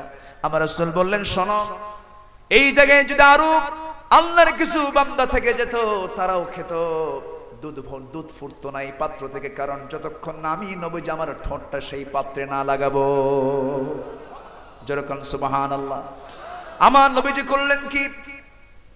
নবীজি দুজনকে খাওয়ায়া আমার নবীজি ঠোঁট লাগালেন। ঠোঁট লাগিয়ে যখন দুধ পান করতে লাগলেন, পাত্রের দুধটা ফুরে গেল, জীবনের শক্তি ফিরে পেলেন। এবার বলছেন, আবু বকর তৃপ্তি হয়েছে, চলো আমরা এখন বাসার দিকে ফিরে যাই। আমরা চলে যাই আমাদের অবস্থানে। এমন সময় রাখাল বলতেছে, মুহাম্মদ বিন আব্দুল্লাহ আমি আপনাকে যেতে দেব না। কেন যেতে দেবে না? কি হয়েছে? আমি আপনাকে উপকার করেছি, আমার একটা উপকার করতে হবে। কি উপকার? আপনি আমাকে এমন একটা দোয়া শিখিয়ে দিয়ে যাবেন। কি যেন পড়লেন? ওলানে হাত দিলেন, ওলানটা দুধে ভরপুর হয়ে গেল। মাঝে মাঝে সেই দোয়াটা আমি পড়বো, ঝাড়ফুঁক দেবো, মাঝে মাঝে দুধ টেনে আমিও দুধ খাবো। আল্লাহু আকবার বলবেন না? আমার এমন একটা দোয়া শিখায়া দিয়া যান। আমার নবীজি বললেন, ওরে রাখাল, এই দোয়া শিখতে গেলে তোমার আরো কিছু কাজ করতে হবে। সেটা হলো শিরকিয়াতের পথ ছেড়ে তোমাকে তাওহীদের পথের পেয়ালা গ্রহণ করতে হবে। শিরককে বর্জন করতে হবে, তাওহীদকে গ্রহণ করতে হবে। রাখালের বুঝতে দেরি হলো না। রাখাল সঙ্গে সঙ্গে বলে ফেললো, আশহাদু আল্লা ইলাহা ইল্লাল্লাহু ওয়াহদাহু লা শারীকা লাহু ওয়া আশহাদু আন্না মুহাম্মাদান আবদুহু ওয়া রাসূলুহু। জিকির করি লা ইলাহা, আরো জোরে লা ইলাহা, আরো জোরে সুবহানাল্লাহ ওয়ালহামদুলিল্লাহ লা ইলাহা, আরো জোরে লা ইলাহা, আরো জোরে সুবহানাল্লাহ ওয়ালহামদুলিল্লাহ, আরো জোরে লা ইলাহা, লা ইলাহা ইল্লাল্লাহু মুহাম্মাদুর রাসূলুল্লাহ সাল্লাল্লাহু আলাইহি ওয়াসাল্লাম। রাখাল বলছেন, আমিও কালিমা পড়ে নিলাম, রাসূল বলেন তুমি থাকো, কেন আমি আর থাকবো না, আমি আপনার সঙ্গে যেতে চাই। আল্লাহু আকবার। রাখালকে রাসূল এমন সুন্দর করে শিক্ষা দিলেন। কি শিক্ষা দিলেন? রব্বানা ওয়াবআথ ফীহিম রাসূলাম মিনহুম ইয়াতলু আলাইহিম আয়াতিহি ওয়া ইউআল্লিমুহুমুল কিতাবা ওয়াল হিকমা ওয়া ইউযাক্কিহিম ওয়া ইন কানু মিন ক্বাবলু লাফী যালালিম মুবিন। জোরে বলুন আল্লাহু আকবার। সেই রাখালকে আমার রাসূল এমন তাজকিয়ে নফস, এমন শুদ্ধতা শিখালেন, নফসের শুদ্ধতার জ্ঞান তাকে দিয়ে দিলেন। এমন রাখাল ছিলেন, সে রাখালটা হয়ে গেলেন শ্রেষ্ঠ আলেম হয়ে গেলেন। জোরে বলুন সুবহানাল্লাহ। এত বড় আলেম হলেন, এত সুন্দর করে কোরআন তিনি তেলাওয়াত করতেন। মাঝে মাঝে তিনি যখন তেলাওয়াত করতেন, রাসূল বলতেন সাহাবীরা আমার কাছে মনে হয় ওই রাখালটা যখন তেলাওয়াত করে তখন মনে হয় জিবরাইল ওহী নাজিল করতেছে। সে রাখালটাকে সবাইকে শুনবেন? সবাইকে শুনতে রাজি আছেন? যে রাখালের হাতে বিদায় নিয়েছিল এই উম্মতের ফেরাউন আবু জেহেল। আল্লাহু আকবার। শুনবো কথা? শুনতে রাজি আছেন? এবছর না সামনে বছর? এবছর তো সময়ই গেল। কোনো সমস্যা, কোনো অসুবিধা, কোনো চিন্তা? ফজর নামাজ পড়বেন? কোথায় পড়বেন? রাজি আছেন তো সবাই? আবার কে কোকে এই জায়গায়? খুব সুন্দর। আপনারা বলি আলহামদুলিল্লাহ, জোরে বলি আলহামদুলিল্লাহ। আমাকে তুলতে একটু দেরি হয়েছে, 9টায় উঠালে ভালো হয়, আলোচনার জন্য একটু সময় পাওয়া যায়। যখন টাইম 12টা হয়ে যায়, 12টা মানে কি একটা লাস্ট টাইম হয়ে যায়, তখন একটু কষ্ট হয়, শুনতেও কষ্ট হয়, বলতে একটু অসুবিধা হয়। আবার ফজরের চিন্তা করলে একটু ভয়ও লাগে, না জানি ফজর নামাজ কাজা হলে কোন বেকায়দায় পড়ে যায় কিয়ামতের দিন। এজন্য সব দিকে আমরা একটু খেয়াল করব। সম্মানিত ভাইয়েরা, 6টি কাজের জন্য পাঠানো হয়েছে। ইবাদত করব কার? প্রতিনিধিত্ব করব কার? কাজ করব অকল্যাণের না কল্যাণের? পৃথিবীতে বসে থাকবো না কাজ করব? আল্লাহ পাক লাকাদ খালাকনাল ইনসানা ফি কাবাদ, আল্লাহ পাক মানুষকে শ্রম নির্ভর করে পৃথিবীতে পাঠিয়েছেন। কাজ করব, সে কাজটা হবে সুকর্ম না অকর্ম? মানুষের জমির আইল ঠেলবো নাকি? আইল ঠেলাঠেলি আছে এলাকায়? আছে? ভালো, বেশি করে ঠেলবেন।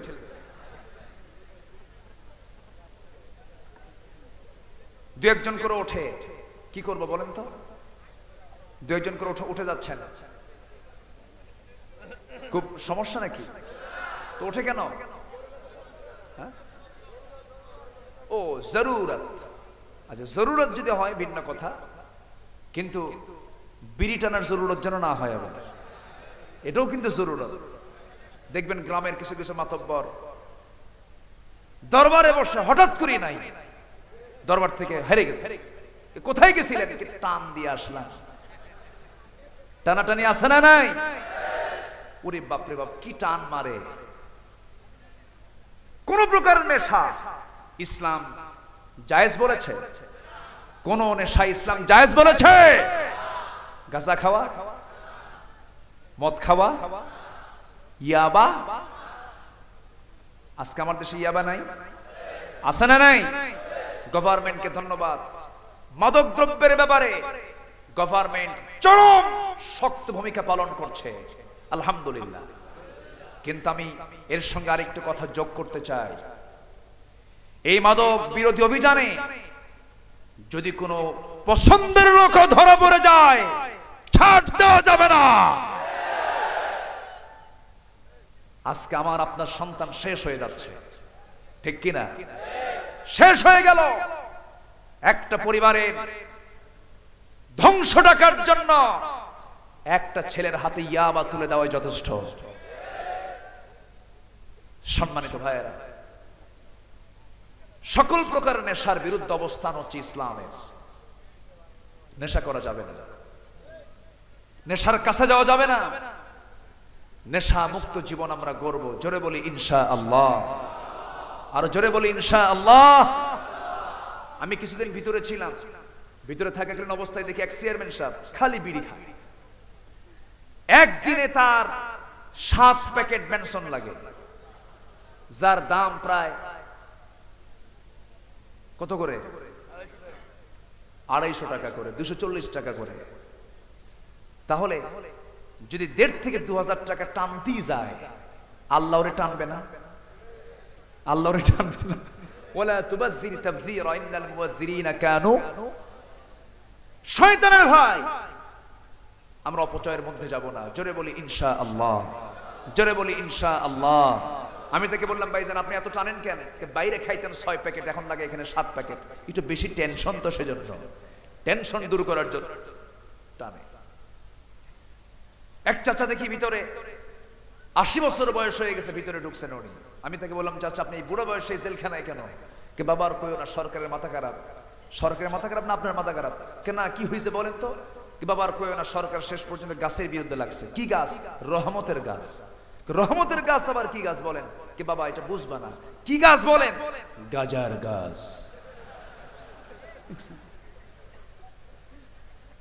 গাছা নাকি রহমতের গাছ, বেহেশতের গাছ। আমি তাকে বললাম, চাচা গাজা নামে তো কোনো বেহেশতের গাছ নাই, তুবা নামে বেহেশতের গাছ আছে। কে বাবা তোমার বুঝবা না, তোমার কোরআন কয় পারা?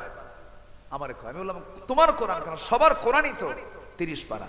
আল্লাহ পাক কোরআন দিয়েছেন 30 পারা। কেন? তোমাদের কোরআন 30 পারা আর আমার কোরআন 90 পারা। শয়তান কি গাছে ধরে? বুড়ানি শয়তান। এগুলো আছে না নাই? কিশোরগঞ্জের একটা মাহফিলে গিয়েছিলাম কয়েকদিন আগে। কিশোরগঞ্জ, কোনো বুড়া নাই, সব কিশোর।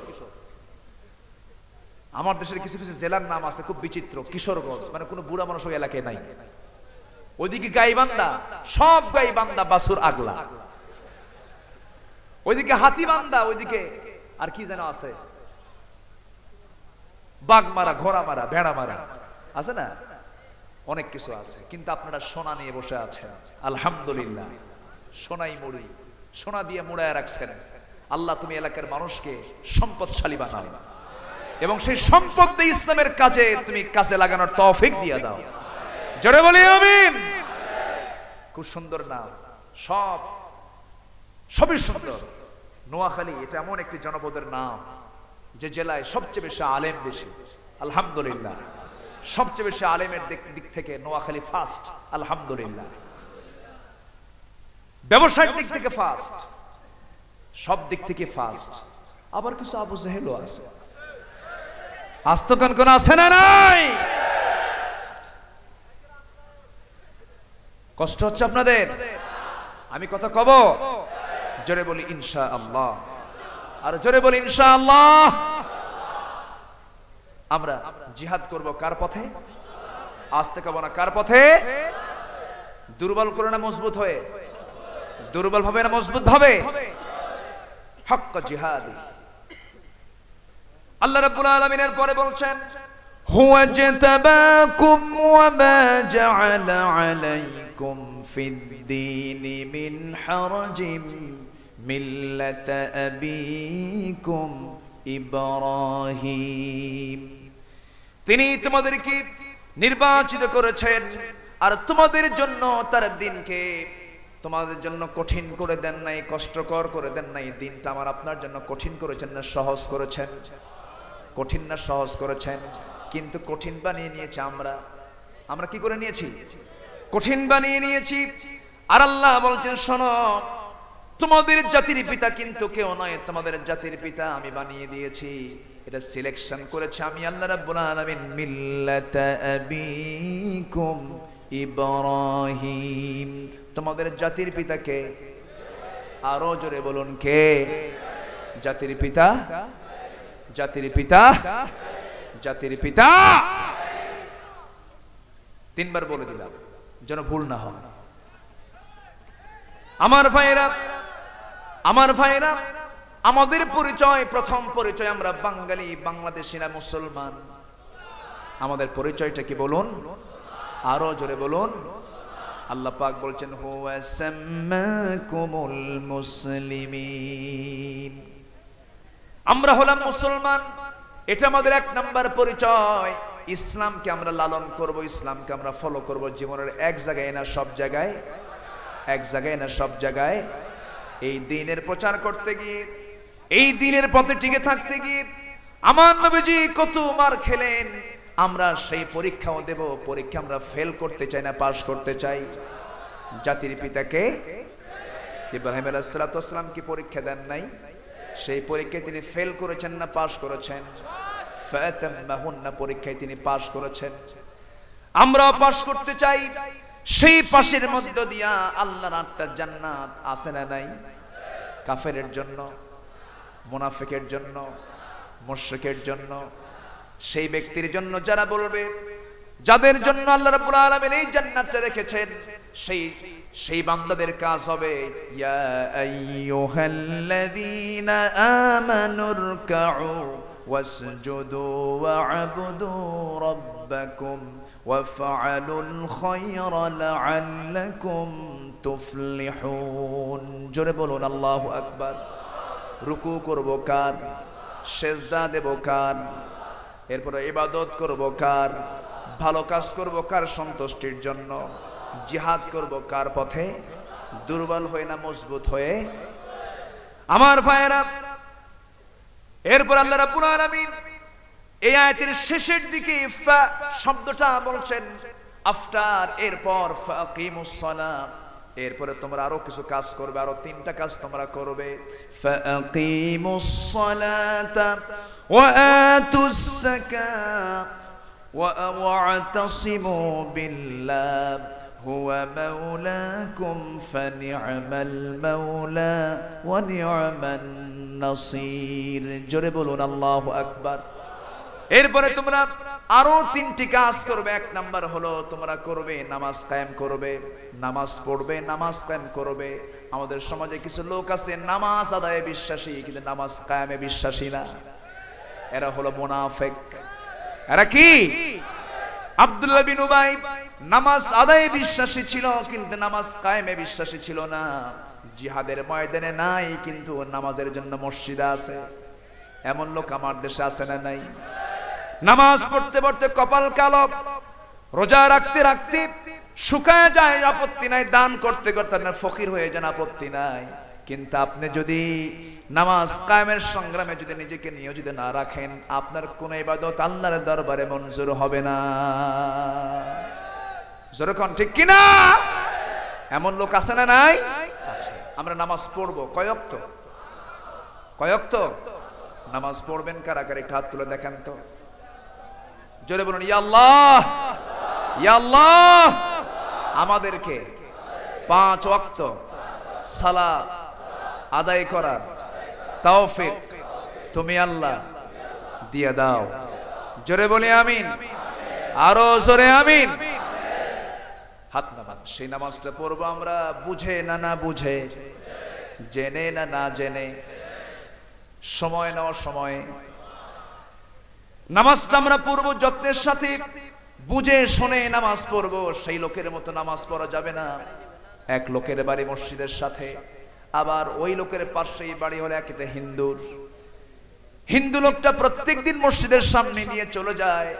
ইমাম সাহেব যখন রুকু থেকে দাঁড়ান বলেন সামি আল্লাহু লিমান হামিদা।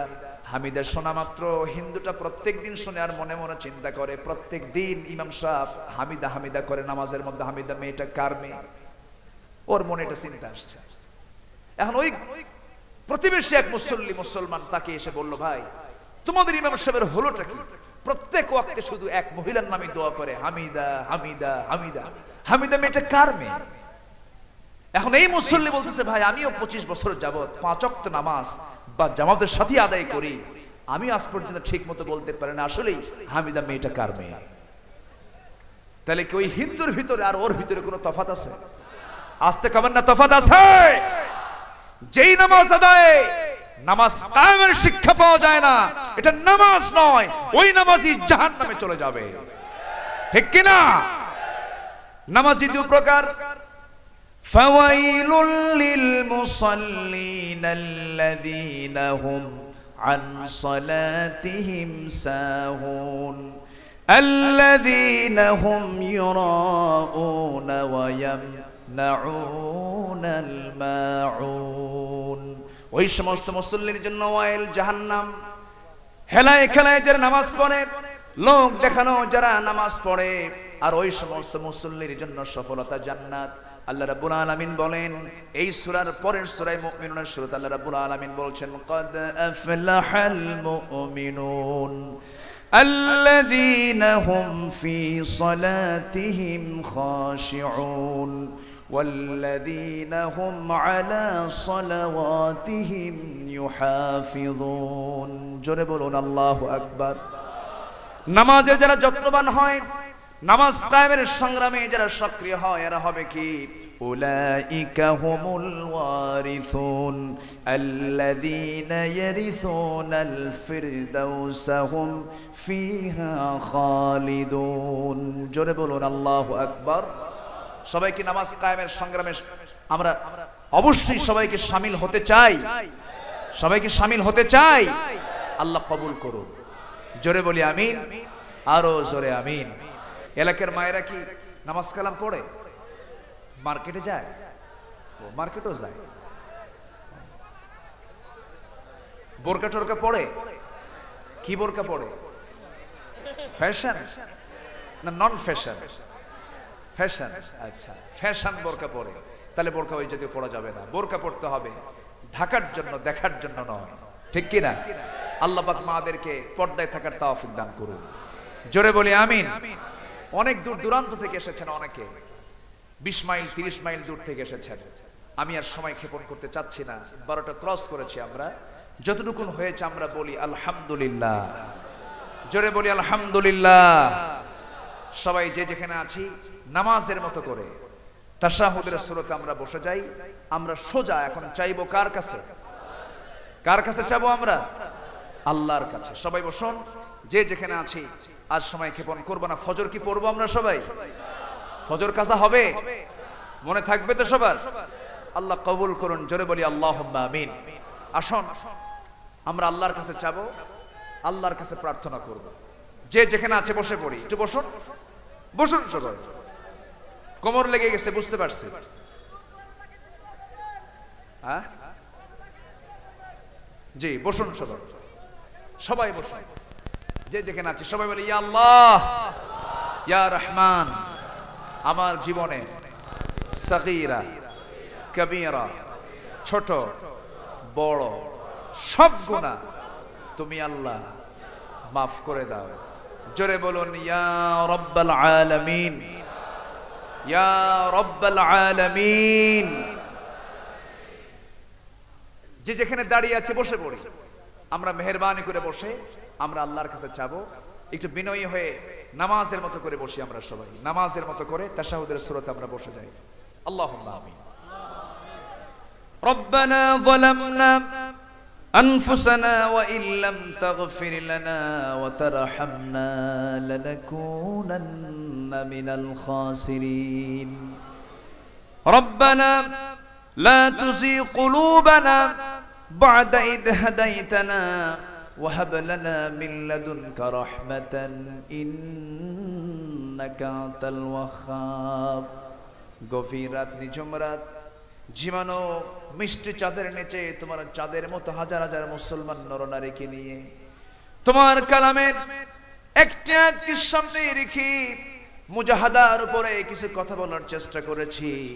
তোমার শাহী দরবারে কাঙ্গাল ভিখারীর মতো দুটো হাত পেতে আছে। আল্লাহ গুনাহের দিকে নজর দিও না, বান্দা মনে করে তামাম জিন্দেগীর গুনাহগুলোকে মাফ করে দাও। দুটি হাত যখন তুলে রাখি সর্বপ্রথম মনে পড়ে যায় দুজন মানুষের কথা। আমাদের মাঝ থেকে যাদের জনম দুঃখিনী মা, জনম দুঃখী বাপজান যারা চলে গেলেন, জিন্দেগীর গুনাহগুলো মাফ করে দাও, কবরগুলোকে জান্নাতের টুকরা বানায়া দাও।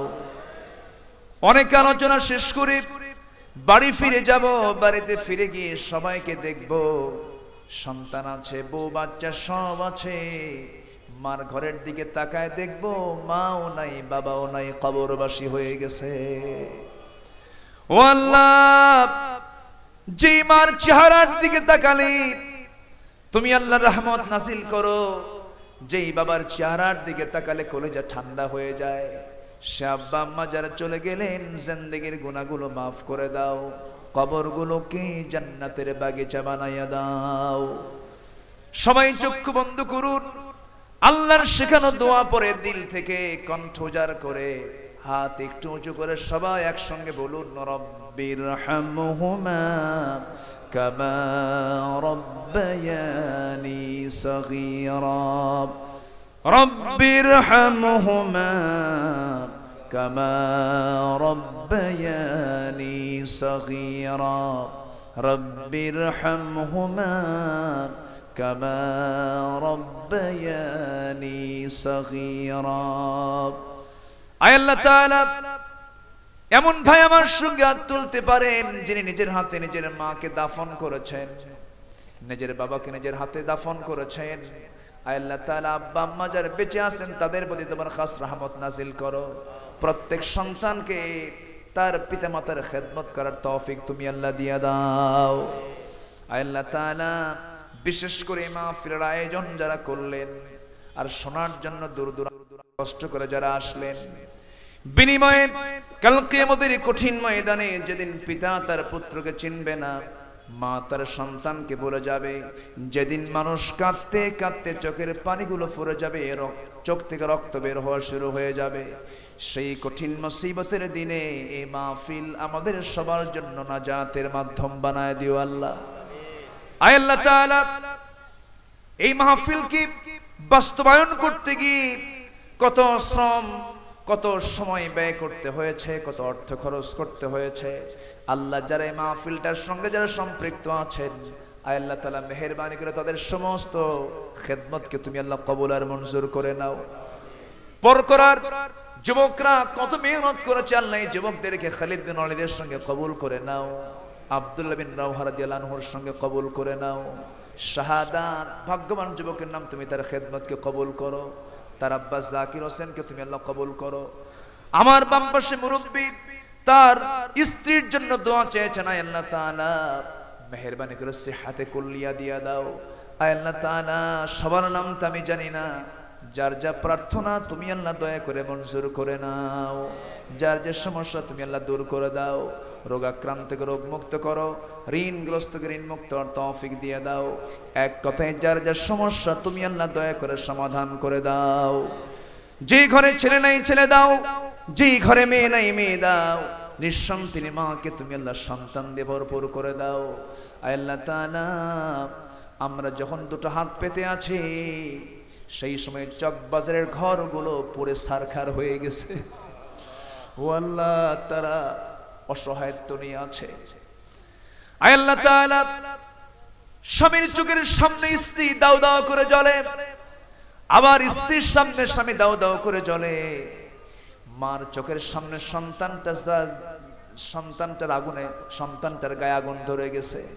ও আল্লাহ, এই আগুনে যারা পড়ে, এই অগ্নিকাণ্ডে যারা পড়ে দুনিয়া থেকে বিদায় হয়ে গেল, তোমার কাছে ফরিয়াদ করি আল্লাহ, তুমি মেহেরবানি করে ইমানি হালাত নিয়ে যারা মারা গেছেন তাদের কবরটাকে তুমি আল্লাহ জান্নাতের টুকরা বানায়া দাও। আয় আল্লাহ তাআলা, তাদের মওতকে শহীদ মওত হিসেবে কবুল করে নাও। আয় আল্লাহ তাআলা, আমরা আর কি করতে পারি তাদের জন্য? আয় আল্লাহ তাআলা, মেহেরবানি করে যারা অদগ্ধ হয়ে যারা হসপিটালাইজড হয়ে আছেন, আল্লাহ মেহেরবানি করে সুস্থ অবস্থায় আবার ফিরে আসার তৌফিক দিয়ে দাও। আয় আল্লাহ তাআলা, তোমার দরবারে ফরিয়াদ করছি এমন সময়, যে সময় গোটা দুনিয়া জুড়ে আজকে মুসলমানদের পাশে কেউ নাই, মুসলমানদের তলায় মাটি নাই, পায়ের তলায় মাটি নাই। মুসলমানরা কোন দিক যাবে, কোথায় যাবে, কি করবে সিদ্ধান্তহীনতায় ভুগছে।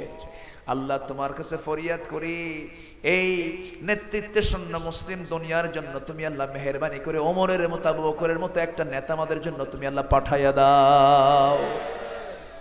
এই ক্রান্তি লগ্নে মুসলিমদেরকে তুমি একটা প্ল্যাটফর্মে আসার তৌফিক দিয়ে দাও। সকল ভেদাভেদ ভুলে গিয়ে বাতিলদের মোকাবেলা করার জন্য একটা ঐক্যের প্ল্যাটফর্ম তুমি আল্লাহ তৈরি করে দাও। আয় আল্লাহ তাআলা, আমরা যেন আমিন আমিন করছি, যার যে নেক মাকসুদ তুমি আল্লাহ দয়া করে মঞ্জুর করে নাও। ও আল্লাহ, ওই ফিলিস্তিন আজকে কেউ নাই তাদের পাশে, সুলাইমান আলাইহিস সালাম নির্মিত বাইতুল মুকাদ্দাস আজকে মুসলমানদের বিরুদ্ধে কত ষড়যন্ত্র করে তা থেকে দূরে সরে রাখার ষড়যন্ত্র চলছে। আল্লাহ মেহেরবানি করে বাইতুল মুকাদ্দাসকে তুমি আল্লাহ মুসলমানদের হাতে তুলে দাও। আয় আল্লাহ তাআলা কাশ্মীর জ্বলন্ত অগ্নিকুণ্ড, ইয়েমেন, সিরিয়া, নবীদের পদচারণা, নবীদের কবর দিয়ে ভরপুর সেই ইয়েমেন সিরিয়া, মেহেরবানি করে সমস্ত ষড়যন্ত্র থেকে ইয়েমেন সিরিয়াকে তুমি আল্লাহ বাঁচাও। আয় আল্লাহ তাআলা কাশ্মীরকে বাঁচাও, আসামকে বাঁচাও। আয় আল্লাহ তাআলা মেহেরবানি করে আমাদেরকে তুমি আল্লাহ কবুল আর মঞ্জুর করে নাও। আয় আল্লাহ তাআলা আমরা এমন দেশের নাগরিক, চতুর্পার্শ্বে মুশরিক, তাদের সমস্ত অপসংস্কৃতি, তাদের সমস্ত অপসংস্কৃতির আগ্রাসন থেকে তুমি আল্লাহ এই জাতিকে হেফাজত করো। যুব সমাজকে তুমি আল্লাহ বাঁচাও, সমস্ত ফিতনা থেকে আল্লাহ আমার দেশকে তুমি আল্লাহ হেফাজত করো। আল্লাহুম্মা দাম্মির আ'দা আদ-দ্বীন, আল্লাহুম্মা শাত্তিত শামলাহুম, আল্লাহুম্মা মাজ্জিক জামাআহুম, আল্লাহুম্মা দাম্মির দিয়ারহুম, আল্লাহুম্মা ইন্না নাজআলুকা ফি নুহুরিহিম ওয়া নাউযু বিকা মিন শুরুরিহিম। রব্বানা আতিনা ফিদ দুনিয়া হাসানা ওয়া ফিল আখিরাতি হাসানা ওয়া কিনা আযাবান নার। আয় আল্লাহ তাআলা এই পৃথিবীতে আসার তো সিরিয়াল ছিল, যাওয়ার তো কোনো সিরিয়াল নাই। কে কখন চলে যাব কেউ বলতে পারি না। তবে তোমার দরবারে ফরিয়াদ করি আল্লাহ, ডান হাতে আমলনামা না আসা পর্যন্ত আমাদের কাউকে তুমি আল্লাহ কবরে নিও না। ও আল্লাহ, দুনিয়ায় ফেল করলে পাশের সুযোগ আছে, তোমার কাছে গিয়ে যদি ফেল মেরে যায় আর পাশ করব কেমনে আল্লাহ? আয় আল্লাহ তাআলা একদিন তো চলে যাব, কেউ তো বাঁচার জন্য আসি নাই, সবাই একদিন কবরস্থ হয়ে যাব। কেউ আমরা বাঁচবো না। আজ থেকে 100 বছর আগের মানুষ কেউ নাই, সবাই তো চলে গেছে। এখন থেকে 100 বছর পরে মোটামুটি কেউ থাকবে না, দুনিয়াতে আবার নতুন করে ওয়ারিস চলে আসবে। আল্লাহ কিন্তু তোমার কাছে চলে গেলে আমরা তো আর ফিরতে পারবো না, তোমার কাছেই থাকতে হবে। আয় আল্লাহ তাআলা মেহেরবানি করে আমাদের জন্য উত্তম আবাসস্থল জান্নাতের কাজ করার তৌফিক তুমি আল্লাহ আমাদের দিয়ে দাও। আয় আল্লাহ তাআলা পালাবো কোথায়? পালানোর তো কোনো জায়গা নাই। আজকেই মরে যাব, দুপুর বেলা মরব, সন্ধ্যার মধ্যেই দাফন হয়ে যাবে। সন্ধ্যায় মরে যাব, 12টার মধ্যেই দাফন হয়ে যাবে। শেষ রাতে মরব, পরের দিন সকালের মধ্যেই দাফন হয়ে যাবে। ও আল্লাহ, মারা যাওয়ার সঙ্গে সঙ্গে নরম বিছনা থেকে টান মেরে ঘর থেকে বের করে দেবে। স্ত্রী আমার চিৎকার মেরে বলবে, স্বামী আমার কথা কেন বলো না, কি হয়েছে তোমার? এই বলে ভয়ে ঘর থেকে পালাতে থাকবে। সবাই চিৎকার মেরে এসে যখন দেখবে পালস নাই, কোনো নড়াচড়া নাই, আমাকে ঘাড় ধাক্কা দিয়া ঘর থেকে বের করে দেবে। স্ত্রী বলবে, স্বামী আমার প্রত্যেক দিন বলে বলে যাও, আজকে তুমি তো বলতেও গেলে না রে স্বামী। সন্তানগুলো কেঁদে কেঁদে বলবে, ও বাবা প্রত্যেক দিন আমার জন্য হাত ভরে ভরে ফলমূল কিনে আনো, আজকে তোমার কেন হাতের শক্তি নাই বাবা, কেন কথা বলো না? মুখ বন্ধ হয়ে যাবে, জবান বন্ধ হয়ে যাবে, দেরি আর করবে না, আমাকে গোসল করায় দেবে, কাপড় চোপড় গুলো খুলে খুলে নেবে, এমন জামা পরায় দেবে, সেলাই নাই, পকেট নাই, যার মাথায় বাঁধন পায়ে বাঁধন দিয়ে দেবে, জনমের মতো বিদায় দিয়ে দেবে রে। পালকিতে আমাকে চড়াইয়ে দেবে, এমন পালকি যে পালকিতে মানুষ মৃত্যুর পরে চড়ে। গোসলটা হয়ে যাবে, মরা মুখ দেখে দেখে চলে যাবে, জানাজা শেষ হয়ে যাবে রে। আমাকে ধরে নিয়ে টানে হেসড়ে ওই কবরের দিকে নিয়ে চলে যাবে, কবরে শোয়া দেবে। ওই কবরের পোকামাকড় গুলো উল্লাস করবে আর ডাকবে, কারা কারা আছো, আসো তাড়াতাড়ি, খাবার এসেছে। আমার এই দেহ সব পোকামাকড়ের খাদ্য হয়ে যাবে। আহারে, এই দেহে কত সাবান লাগিয়েছি, এই দেহে কত তেল সাবান ব্যবহার করেছি। আল্লাহ, আমরা একদিন চলে যাব, তোমার সামনে হাজির হয়ে যাব। আল্লাহ মেহেরবানি করে এমন ভাবে নিও না যেইভাবে নিলে পরে তোমার কাছে ধরা পড়ে যায়। আয় আল্লাহ তাআলা, ও আল্লাহ, এমন সময় যখন চলে আসবে সবার জবানে জারি করে দিও কালোজয়ী কালেমা তাইয়্যিবা লা ইলাহা ইল্লাল্লাহু মুহাম্মাদুর রাসূলুল্লাহ।